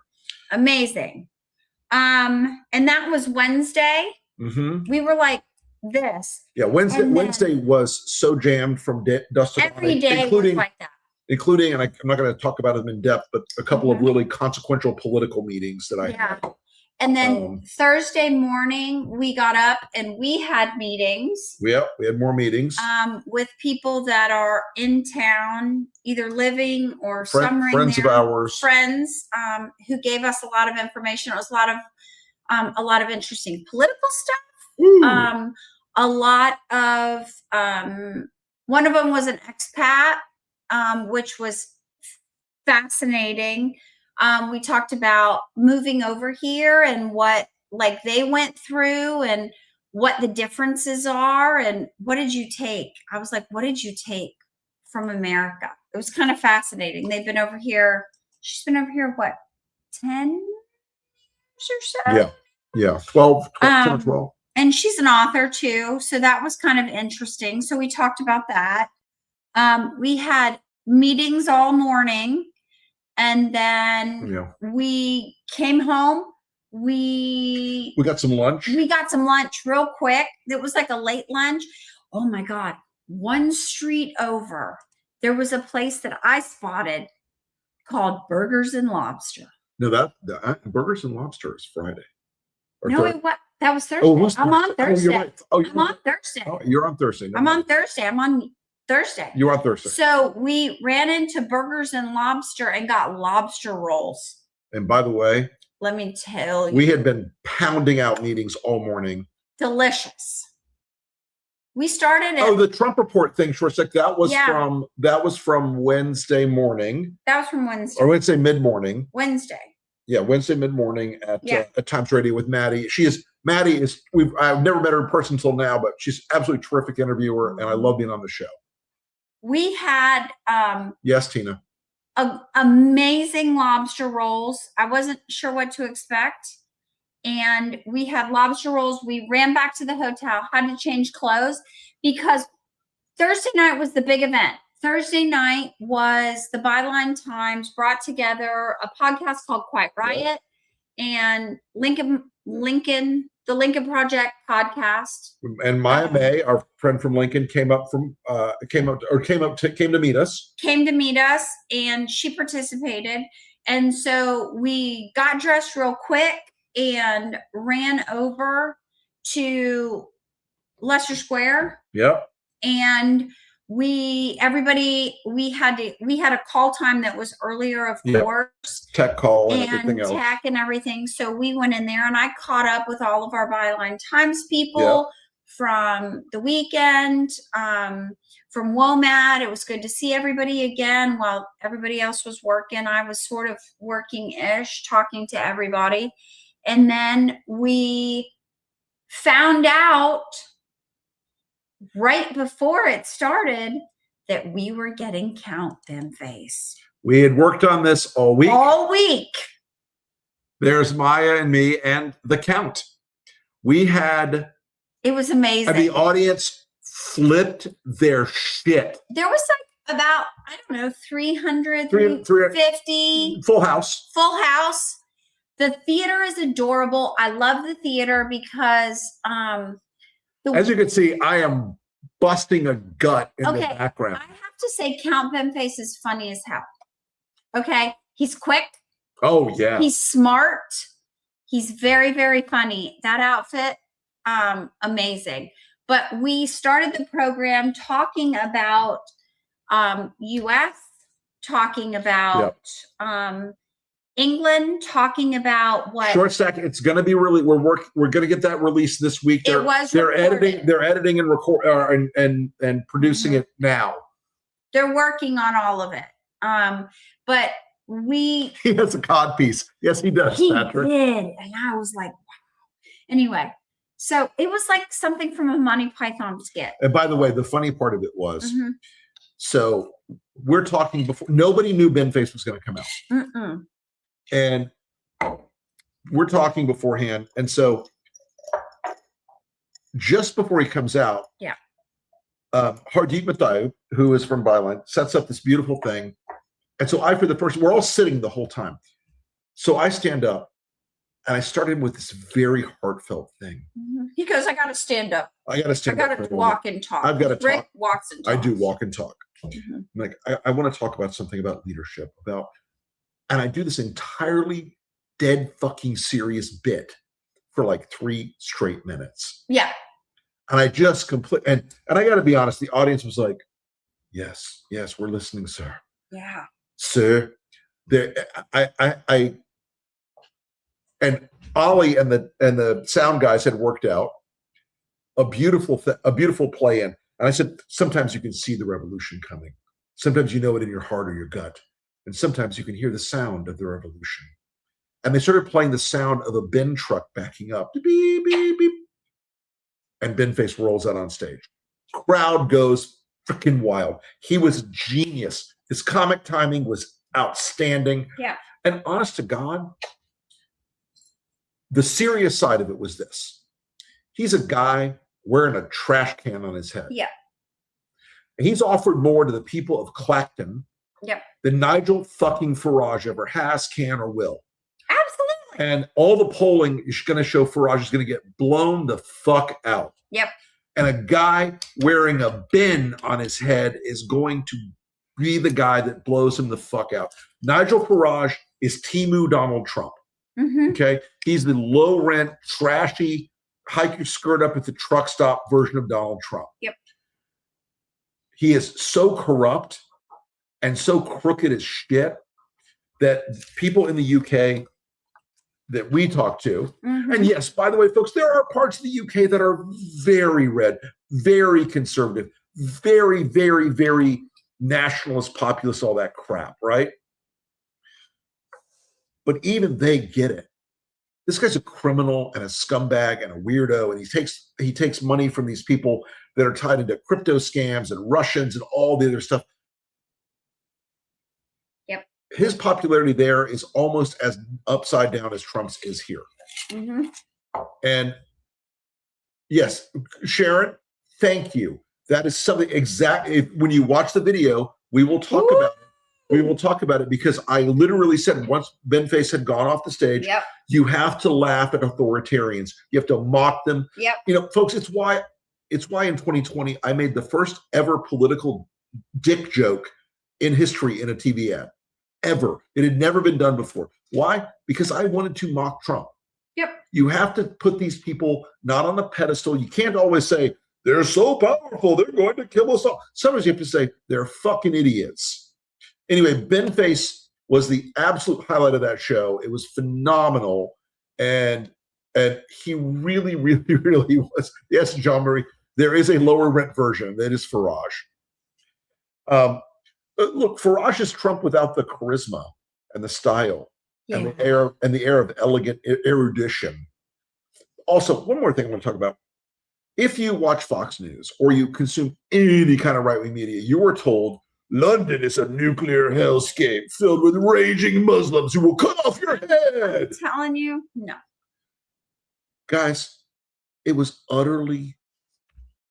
It's such a ridiculous lie. It is. That when you're in London, it's like crime city of London. I'm telling you. Yeah, look, if you go in East London somewhere, maybe. But the vast majority of the city is so peaceful and so quiet, and crime there is so low. And people just are peopling. They're going to work. They're getting their morning coffee. It's crime ravaged Portland. It's the same thing that we're all doing every morning that we do here. They're getting their coffee. They're walking to work. Yep. They are taking their kids to camp or school or whatever. And also going through the parks, and there are people laying on the grass reading books. I'm telling you, it's a different world. Like, it is. I didn't spot a single person forcefully converted to Sharia law. Not one. Not one. Weird how that happens, huh? But I mean, yeah, are people dressed different? Yeah. But sure. People are dressed different everywhere. But you have groups of women who are in hijab. Yes. Who are in burqa. Yeah, you see it. Who have the smallest little headscarf possible. Yeah. Who are completely Western. It is a we hate the word diverse in America, but the diversity of London is truly striking in every way. And I don't mean love that. it. I don't mean that in any. 1,000 years. saying. Short sec. It's more than 1,000 years. It's a long way further. I But find yes, it lovely. correct. Like, I love to be in a place where every table in a restaurant looks different, sounds different, and eats different. Like, it's just like you look this way. And the thing about that I love London is just because you see X, a white person, an African American person, a this, a that, whatever, brown, whatever, you have no idea what language is going to come out of their mouth. Correct. You have no idea. Correct. And on Monday when they were running around, my one cab ride on Monday, phenomenal. I love it. Very large, very burly black guy driving the cab who had an accent that was so Highland Scots it would cut glass. And I was just like, I love this fucking place. I know. Like, you just don't know what people are going to sound like. And I find that fascinating. Like, I love that on every corner, there's every They're not kind really of kid food. It's always a problem. I know. I love it all. I love it all. I love all the food. I love the people. I love everything about it. It is definitely a favorite. I do have to say before we leave, we had a very nice night at the show Thursday night. Yep. We had so many people. Oh, it was very touching. That had a lot of really good questions. Like, once again, they cheered Rick. They knew who Lincoln Project was. They knew who he was.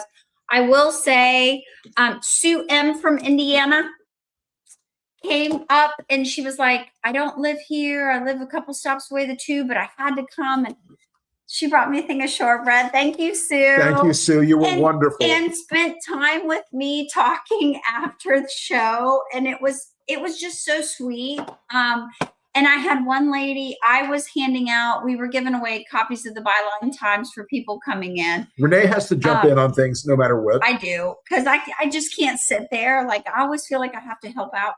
And yeah, all broken. It is recorded. They're editing it now. I was jumping in and I was helping them hand out Byline Times for all the people coming in. And I was greeting people and I was like, hey, thanks for coming. And do you want a copy? And I think people, I don't know, maybe the Brits don't do like we do when we greet people in shows and stuff. But I had one lady who leaned into me and I was like, thanks for coming, whatever. She leaned in, she goes, show on Saturdays. And I was like, oh, okay. Thank you so much for watching. And it was just really cute. So I want to mention two people, and I have to say I did not get your names, guys. One was the guy who brought the first edition of my book. Oh yeah. Oh yeah. And I signed it for him. Meant a lot. And I know he watches and listens to the podcast and watches our stuff, and I did not get his name either because in the pub crawl after, it was very loud. So loud. And I'm so and brother, glad. I just want to tell you, I meant it what I said. Mm-hmm. You will get through it. You will get through it. We will all get through it. We're going to make it happen. We're all going to make it. It's going to take all of us. And I know how much what you told me about in your life, because of what these fuckers have done. Mm-hmm. I know how much that stuff hurts, but you will get through it. Yep. Okay. And I wish I'd heard your name. I could barely hear you over the sound of a million people in there yelling in the pub, but I meant what I said. You will get through it. Mm-hmm. You are strong enough to get through it, as we all are. 100%. So, 1 foot in front of the other, baby. Every day. Every day. Every day. Fuck it, drive on. Oh, fuck it, drive on. Yeah. Okay. A couple other things. So that was, it was late. We got back to the hotel. And here's just a packing thing for me. Yes, we overpacked. Oh, yeah. Because we didn't know what we were doing. Every day was like something new, and things were being added to the schedule as we were over there. Somebody said to me, "Oh, your nice vacation." I'm like, "Vacation? What the fuck are you talking about?" When we originally planned this months ago, 7 months ago, it was a vacation for us. Right. Almost going to be, but it ended up being 100% work, but we had some fun moments in there, thankfully, but also it was there was no downtime. And I was really hoping for a little bit of a different experience, taking them through London and all of that. But next time, we're gonna figure out something. But I can say there was a lot of late nights. I don't know why English people have to have a duvet on every bed. Us middle-aged women may explode from the heat situation. Oh, I was buck naked. It was bad, y'all. Like the heat in general, but the heat also, the weather was so funny in London because it went like 70s, 80s. Wednesday was like 90. Wednesday was hot. It was brutal. And then it was beautiful again on Thursday. Yep. And the temperature really moved. So absolutely, if y'all do London, be prepared because when you pack, even the day before you leave, the weather will be completely different. That forecast is a lie. It is a lie. So anyway, just remember to pack layers. And that's being serious about the whole layers. And here's the other thing about London. Bring a light jacket. Everybody walks. Wear comfortable shoes. People wear sneakers. Nobody cares what sneakers you're wearing. Or wear a pair of I have a very thick pair of sandals that I bought for Europe years ago that I still wear. They're good. They're leather. Just the cobblestones are brutal. Brutal, brutal, brutal. Don't wear little spiky heels. Don't do it. Wedges or sandals or sneakers. That's all I'm saying. Sue Meyer, the grandbaby has arrived. Yep. He is good to go. I'm going to show you one more. We'll show you again. Little man is here. Little man is here. He's not little. He's a hoss. That's a big baby. Look at the size of that creature. He's a big baby. My baby was bigger. Your baby was bigger. My baby was 10 pounds. He was a full-size person when he was born. That is Indiana Beck Wilson. Yep. Somebody asked me about the name Indiana. I said, well, our family has a tradition of hating Nazis. So there you go. Anyway. Oh, real quick on the travel back. We were in London. When were we in London last? November. So coming back. Dog, Indiana. I will tell you this. Coming back, the travel was night and day from 6 months ago. We checked our bags. We did MPC, which is the, mobile passport control. Right. That's an American app. And yes, you have to do a visa going over to England now. Use ETA, UK ETA. UK ETA. It's 20 pounds. It lasts like 2 years. Two or 3 years. Yeah, something like that. Anyway, people were correcting me online. Whatever. Someone was wrong on the internet. I know. God, somebody called me out for something. I'm so sorry.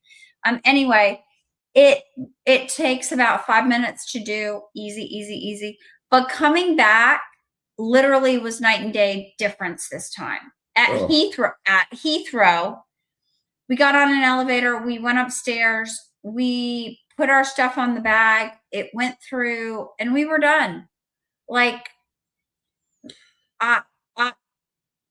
well, we did get a little bit of a shortcut because we're Diamond with Delta. Yeah, he's Diamond. I'm Gold. But she comes along for the ride. I'm Gold, so I'm not as cool as him. But I do some. You'll get there. I know. You'll get there. But I will tell you. Yeah, it's broken. The photo was a little tricky with ETA, but it does work. Yeah. ETA, just remember whenever you're doing photos for like ETA, just find a blank wall. Yeah, they really don't want background. No background, nothing in it. Find a plain blank wall, take your picture, and then when you do mobile passport control, it's a free app. It's a governmental free app. And when you come in, you land, you fill it out. You can do one for your whole party. Yep. So Rick and I, one app, one entry, and then you take your pictures. Yep. And then you say, I think they say, are you bringing in fruits or vegetables? You have stuff Right. to declare, whatever. And then you I have the heads of 8 of my enemies in a duffel bag.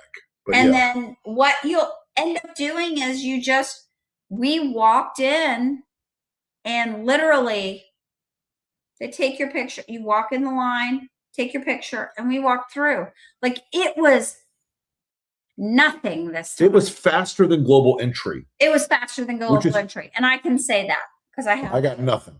I got nothing. Super fast. So I can say that. I can say honestly, the travel was easier coming back into this country. My MA is very tall. She's quite tall. She's 6 inches taller than me. She's taller than she's me. 6'2" at least. Well, I'm 5'10". She must be.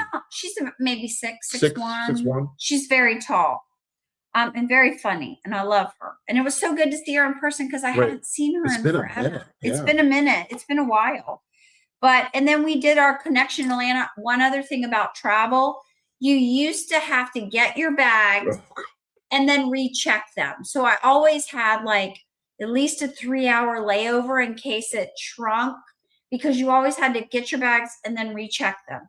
It's not a hard process. It's not like you have to go to the gate or to ticketing to recheck your bags. There's a special thing, right? But you have to physically carry them. Not more. Now you don't have to. So they rechecked our bags all the way through to Tallahassee.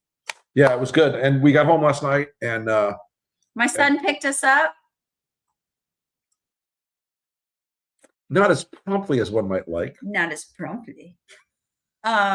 Anyway, I had to yell at him, but like we were early. We were half an hour early, so that was like part of it. But it was really easy coming back in. So, I mean, it sounds exhausting because it was. Because it was. But she is an amazing travel companion. She's easy to deal with as a traveler, and I am a. We're prepared people. Yeah, we're ready to do things. Yeah, and I am a very, very, very, very, very, very, very, very, very, very high mileage traveler, and she is a dream to travel with. So, but yeah, we have today. I put a belt on the giant mower and started mowing in the rain. So we came back to our yard. God, it was so beautiful. So the yard hasn't been mowed in a week. It's about 2 foot tall. It's at least 2 foot tall. It's bad, y'all. It's bad. So we I will tell you it was hard and the humidity's killing me. Having no humidity over there and coming back to where there's condensation on every window. Barber wax jack. Okay, so we did run to Barber real quick. We had like 30 minutes and literally we ran to Barber. And if you go there, all I have to say is we already have we have Barber here. We already have our Barber gear here. We have got Barber gear here. That we own, but it's so different when you shop at Barber there. Yeah. Renee got a very fetching raincoat. I got a raincoat. Yeah. Like a trench coat, but different. Anyway.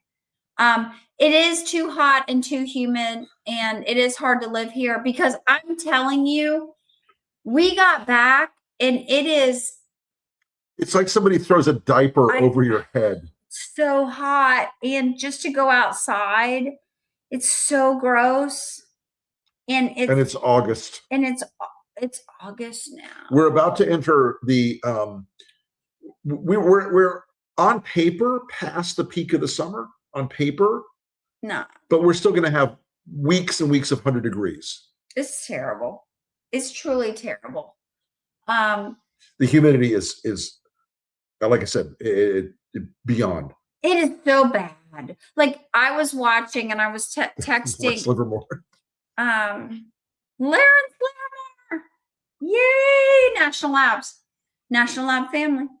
But I can tell you, I was watching the weather, and on Wednesday here, I was getting the heat alerts in in London for over here, and it was 116, 117 with the heat index. Terrible. Can we stay home now? So for a couple of weeks, maybe ish. We got a baby visit on the deck. Yep. And then we go to Hong Kong. Because I got a speech. We have Hong Kong in about 6 weeks. That's a whole other adventure. Yep. We won't be talking to y'all from Hong Kong. I'll just say that. It's not gonna happen. It's not gonna happen. We'll be on lockdown.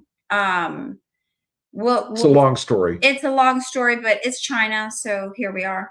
Got to be careful. You have to be super careful. So we won't be doing that from China, but we'll talk about it when we get back. And it may be public after we do it, but I don't think so.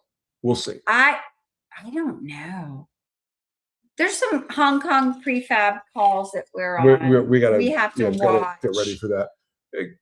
Sure, I love Oregon. We just haven't been out there enough lately. Mm-hmm. I wish I could bring a skiff to Hong Kong, but we'll be kind of traveling. We'll be traveling with clean laptops and clean tablets and clean phones. All burners. Yeah, all burners. I will tell you. Last night when we got back, we showered, and it was beautiful. The shower was so great because when I get back, I don't know how y'all feel. I feel like the plane funk, like my hair had to get washed, like everything had to get washed. We got in the bed. I turned the air down to, God, it was like, you turn the air down to like something ridiculous. I wanted penguins banging on the windows to come in. Because the other thing is we sleep sort of close here. We spoon. We spoon a lot. We sleep like this. I'm either the big spoon or the little spoon, but we sleep like this. We haven't had we couldn't sleep like this in Europe because it was too hot. So last night we actually got a chance to like cuddle again in air conditioning that's American air conditioning.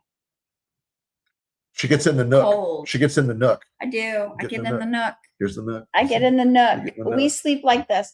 So. And I make little noises when I sleep. He does. He says, it's cute. Sometimes I talk in my sleep. We do. We sleep touching constantly. Yeah. And we couldn't do that in Europe because it was so hot. It was so awful. I'm also a shaggy motherfucker. I'm hairy as all. We're hot. I'm like a Yeti. He's like a Yeti, and I am middle-aged, so it's the warmth, the heat happens. It does happen. It happens. Yeah. But what else? So real quick, it's been 2 hours. Thanks for hanging in there with us. Yeah, we wanted to give you guys the story of the trip, and we're sorry about the travel and the last few weeks have been. And I'm sorry he didn't get to do the Friday brief this week.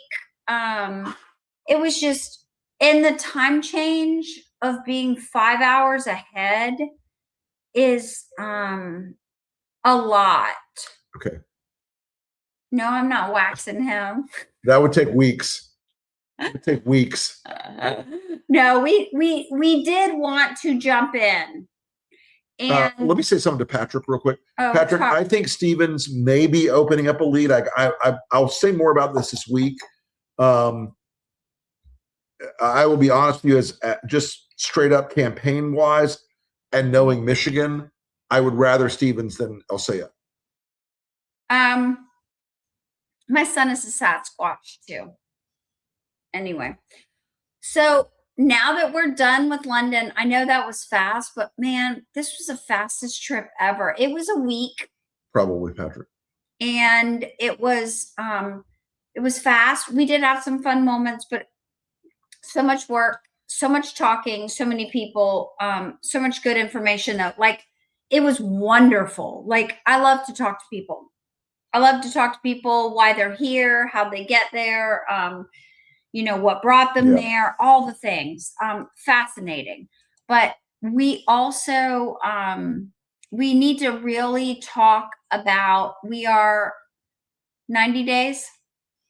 94. Not something like that. 92. Whatever the fuck it is. I'm so lost right now. I got nothing. We're 92 because today's the 1st. That's on Half Moon Street. That's when the morning we left. Yep. Oh, real quick. Yesterday. I posted a thing about like, what do y'all travel in? Ladies, I traveled in Spanx this time. Not the stretchy underpants. I have those too. But I bought the Air Essentials. I'm in the quarter zip or half zip top. And then I have it's almost like a stretchy shirt-ish under. And then I bought the barrel leg pants on the sale. And I will tell you, I took a chance because their final sale. But the barrel legs weren't too barrel where they make you look like bow-legged. Because some of the barrels are not user-friendly. I'm just saying. From a person with a certain body style. Anyway. Which is thin and beautiful. Let's have a moment. Anyway. But I bought the barrel pants and the quarter zip. Highly recommend. I'm not being paid. It's not like a paid endorsement or anything. I have to say those barrel leg pants, super comfortable. They are not fleecy or fuzzy on the inside. They feel really good. They travel well. They don't wrinkle. And they kind of repelled, like even after I wore them, and I wore them back, they didn't really smell. So I was like, yay for that. Really comfortable. So that was kind of a good thing. And my Adidas. I travel in the same basic outfit everywhere all the time when I travel. He always looks super stunningly cute though. I wear a button-up shirt. I wear a blue blazer from Brooks Brothers. Yep. I wear comfortable, like tactical pants. Yeah. And that have a little stretch in them. Have a little bit of give in them. Yeah. And I wear, I wear compression socks on international I wear compression flights. Socks too. 8 hours is no joke. Don't play. What else? That's about it. I mean, we've done 2 hours. Where are the pull-up bars at the airport? Oh, ha. I know what that's from. That's from the Maha stuff where you can work out at the airport. Let me tell you, I feel like you just about run in the airports. And I will tell you, we got off the plane and we had to go up like 2 flights of stairs because the lift was broken, or the escalator. Now everything is a lift now. The lift is an elevator. The escalator going upstairs was broken. So we had to walk upstairs. You're hoofing through the airport. And I also have to say, Atlanta Airport, the terminal that we were in, sweet. It is beautiful. It's light. It's airy. I want to talk to Russell for 1 second before we wrap up. Okay, Russell can do that. No, we have a couple more things to talk about real quick. You can talk to Russell. Talk to Russell. So Ohio, guys, is breaking Democratic. Ramaswamy is a shitbird candidate. He's an absolute stinker as a candidate. He's a shitbird as a human being. And as a human being. And Brown is just absolutely crushing it. And by the way, Bernie Moreno would not stand up for his own fucking daughter, who her husband, Max Miller, the congressman, put a gun to her head and threw boiling fucking water on her and threatened to kill their kid. And her own father, in fear of pissing off Trump, won't defend. That's going to be a fucking Thanksgiving dinner. Yeah. But I'm going to tell you something. Sherrod Brown's going to win that race. Amy Acton's going to win that race. David Pepper's going to be LG. This is a state that Max Miller deserves to be in fucking prison. All the bullshit I heard about Graham Plattner, you know what? Not one of those women said, oh, Graham Plattner threw boiling water on me. And she still endorsed him. And well, now she's asking for a restraining order. Correctly so.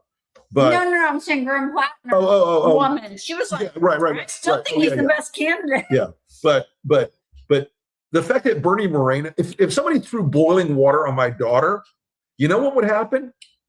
He'd disappear. He would never be fucking heard from again. There'd be some disappearing. He'd be disappeared. Mm-hmm. Now, her husband would never do such a thing. But if a man did that to my daughter, yeah, we need to move on. We can't talk about this. It's evil. It's fucking evil, but we can't. Yeah, I know. But yeah, no, Ohio is going all in the right direction, folks. Jim Jordan. He's such a tool. I look at Jim Jordan and all I can think of is that Washington, D.C. would really benefit from the release of rabid wolves in the local area. Yes, Darby, more than usual. Which we laughed about. I sat with a lovely lady from Trinidad next to me on the airplane yesterday. Rick Wilson fan. And she didn't even know who he was until like he got up at the end, and she was like, "I didn't recognize you. I know who you are." And I was like, but it was funny. But we had a lovely flight, and she was going to visit family in Atlanta because they're going on a cruise, but she's from Trinidad. Her brother lives in London. We had a lovely talk. Mm-hmm. Anyway, but I will say this.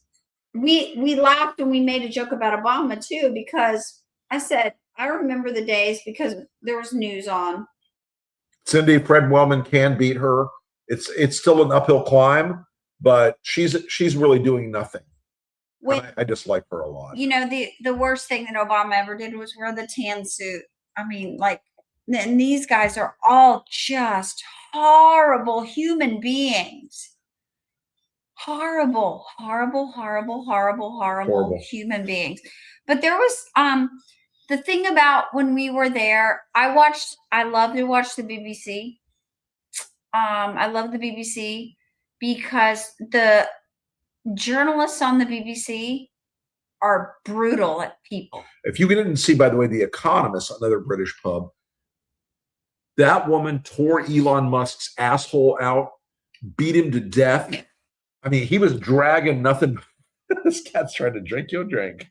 What are you doing, Elton? Elton says that. He's like, I don't get a cocktail. What's this? What's the service around here, lady? Elton is licking his chops, trying to get my cocktail.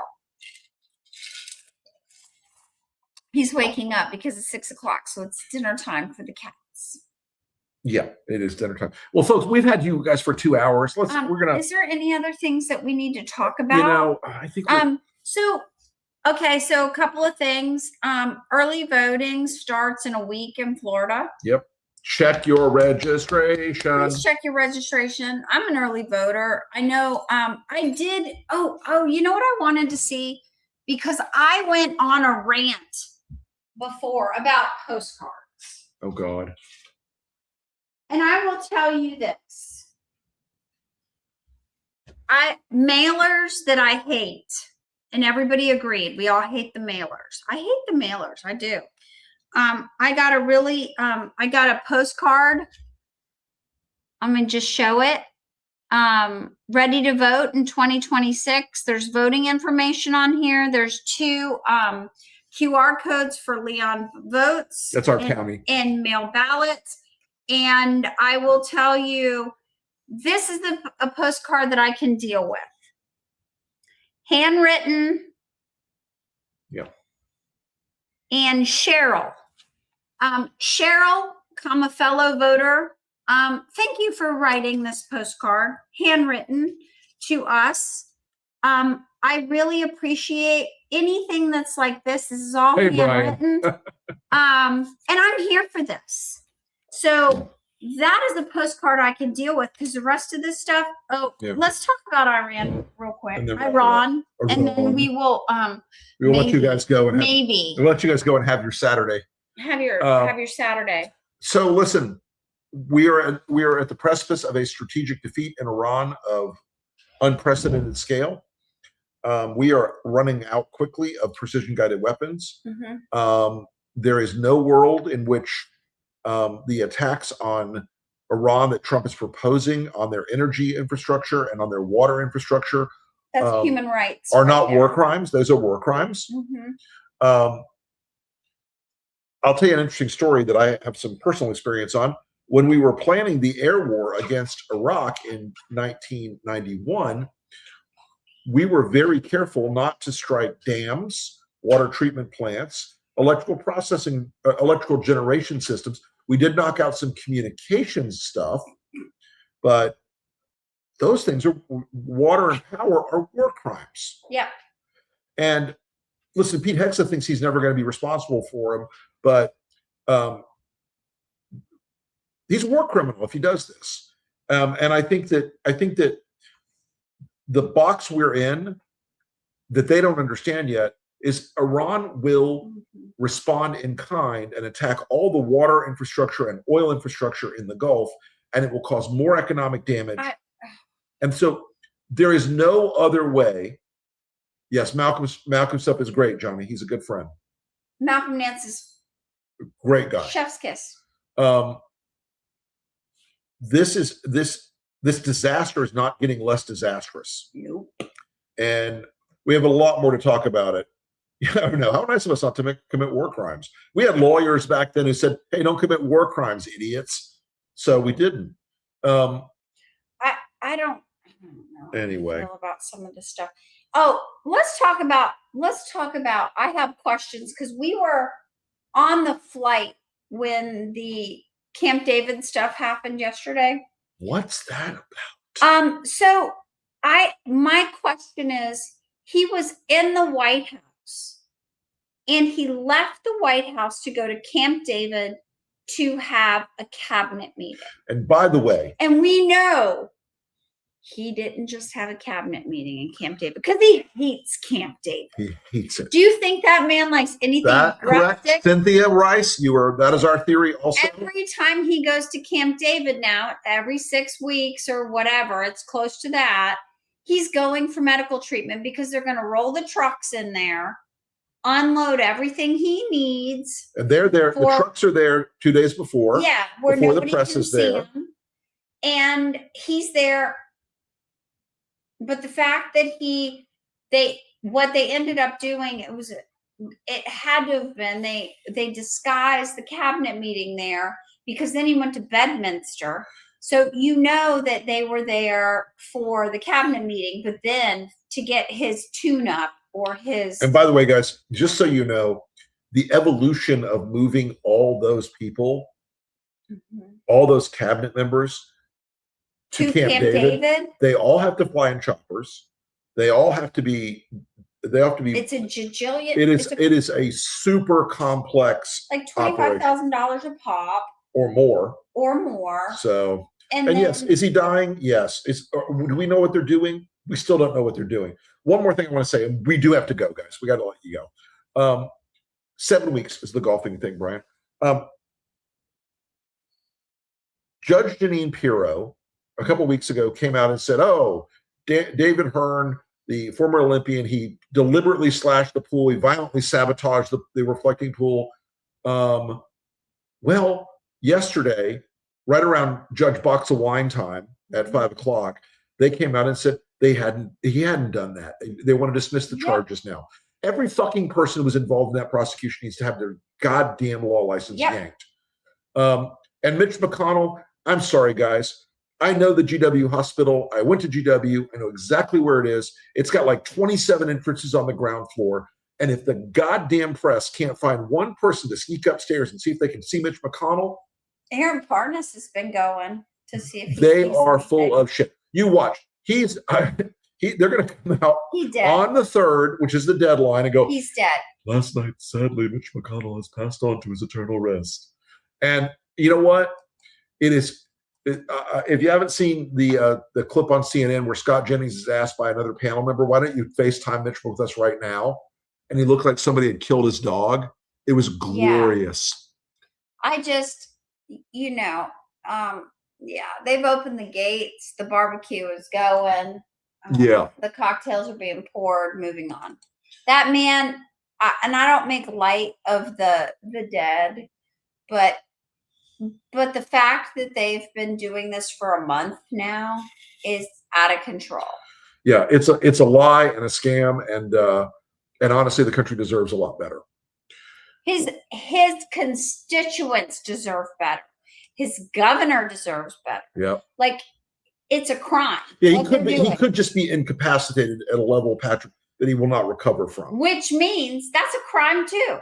Because they're saying they talked to him and all of that. Oh, yeah. So no, I'm not down with any of this. I am not down to clown. All right, everybody. It has been a lovely night with you guys. If you, just as a reminder, I don't know, whoever, I put a post on there. A couple people asked me for keychains from London. If you're one of the people who asked me for a keychain in a DM, please resend that to me because I brought some back. And by the way, folks, we have a ton of mail from the mailbag, and I just did not get to it tonight. We didn't get to it tonight. We are sorry. We apologize. We'll be back with you next week, and hopefully. And we'll get it together. Yeah, we're good next weekend, right? Are we? I don't know. You might be on a plane. Oh, fuck that trip. Fucking fuckity fuck. Send me a DM if you're one of the people who wanted a keychain or you're requesting one. Yeah. Let me know because I have a few to give out to send. I just need your mailing address and I'll send you one. theweekendrandr@gmail.com. Email us or DM me on Threads. That's fine too. You can do that. But we had a great trip. It was very busy. But it was a great trip. It was lovely to go overseas. And people are very interested in what's going on in this country now. They are worried and sad and super concerned. I put a piece up on Substack today. It was a podcast I recorded in London, and there's a sense of disappointment. The thing that really bothered me though was almost like a sense of pity, and I can't shake it. It's hard to I don't know, because it's still kind of new, and there's a lot of people who are. What are you doing? Nothing. You're picking up my phone. I'm just looking at the numbers. There's a lot of people who are still in that place in 2015 that a lot of people were in. It can't get any worse. It can't be that bad. It can't be that bad. It's going to be fine. The real difference that y'all talked about on Thursday night at the show is the fact that they can just yank prime ministers and they change people. Yeah, they're on their 7th prime minister in 10 years. That's that strong Italian government vibe in the 1980s. So that part is really something for them. They have an easier time at changing. But here's the thing. When you change leadership of a government basically once a year, you're not really changing much because they're dealing with all the leftover stuff. Right. Oh, and I will say, here's the other thing about Count Binface. So a bin there is like a waste paper basket or like a garbage bin. And the thing that cracked me up, they had these big bins, trash bins, like at WOMAD, and then we were getting directions by turn left at the wheelie bin. Everything's a wheelie bin now, and so they will now be wheelie bins. Right, they're now wheelie bins. All right, folks, we're gonna go. We appreciate you guys as always, and we will see you again next time here on the Weekend R&R. Thanks, everybody.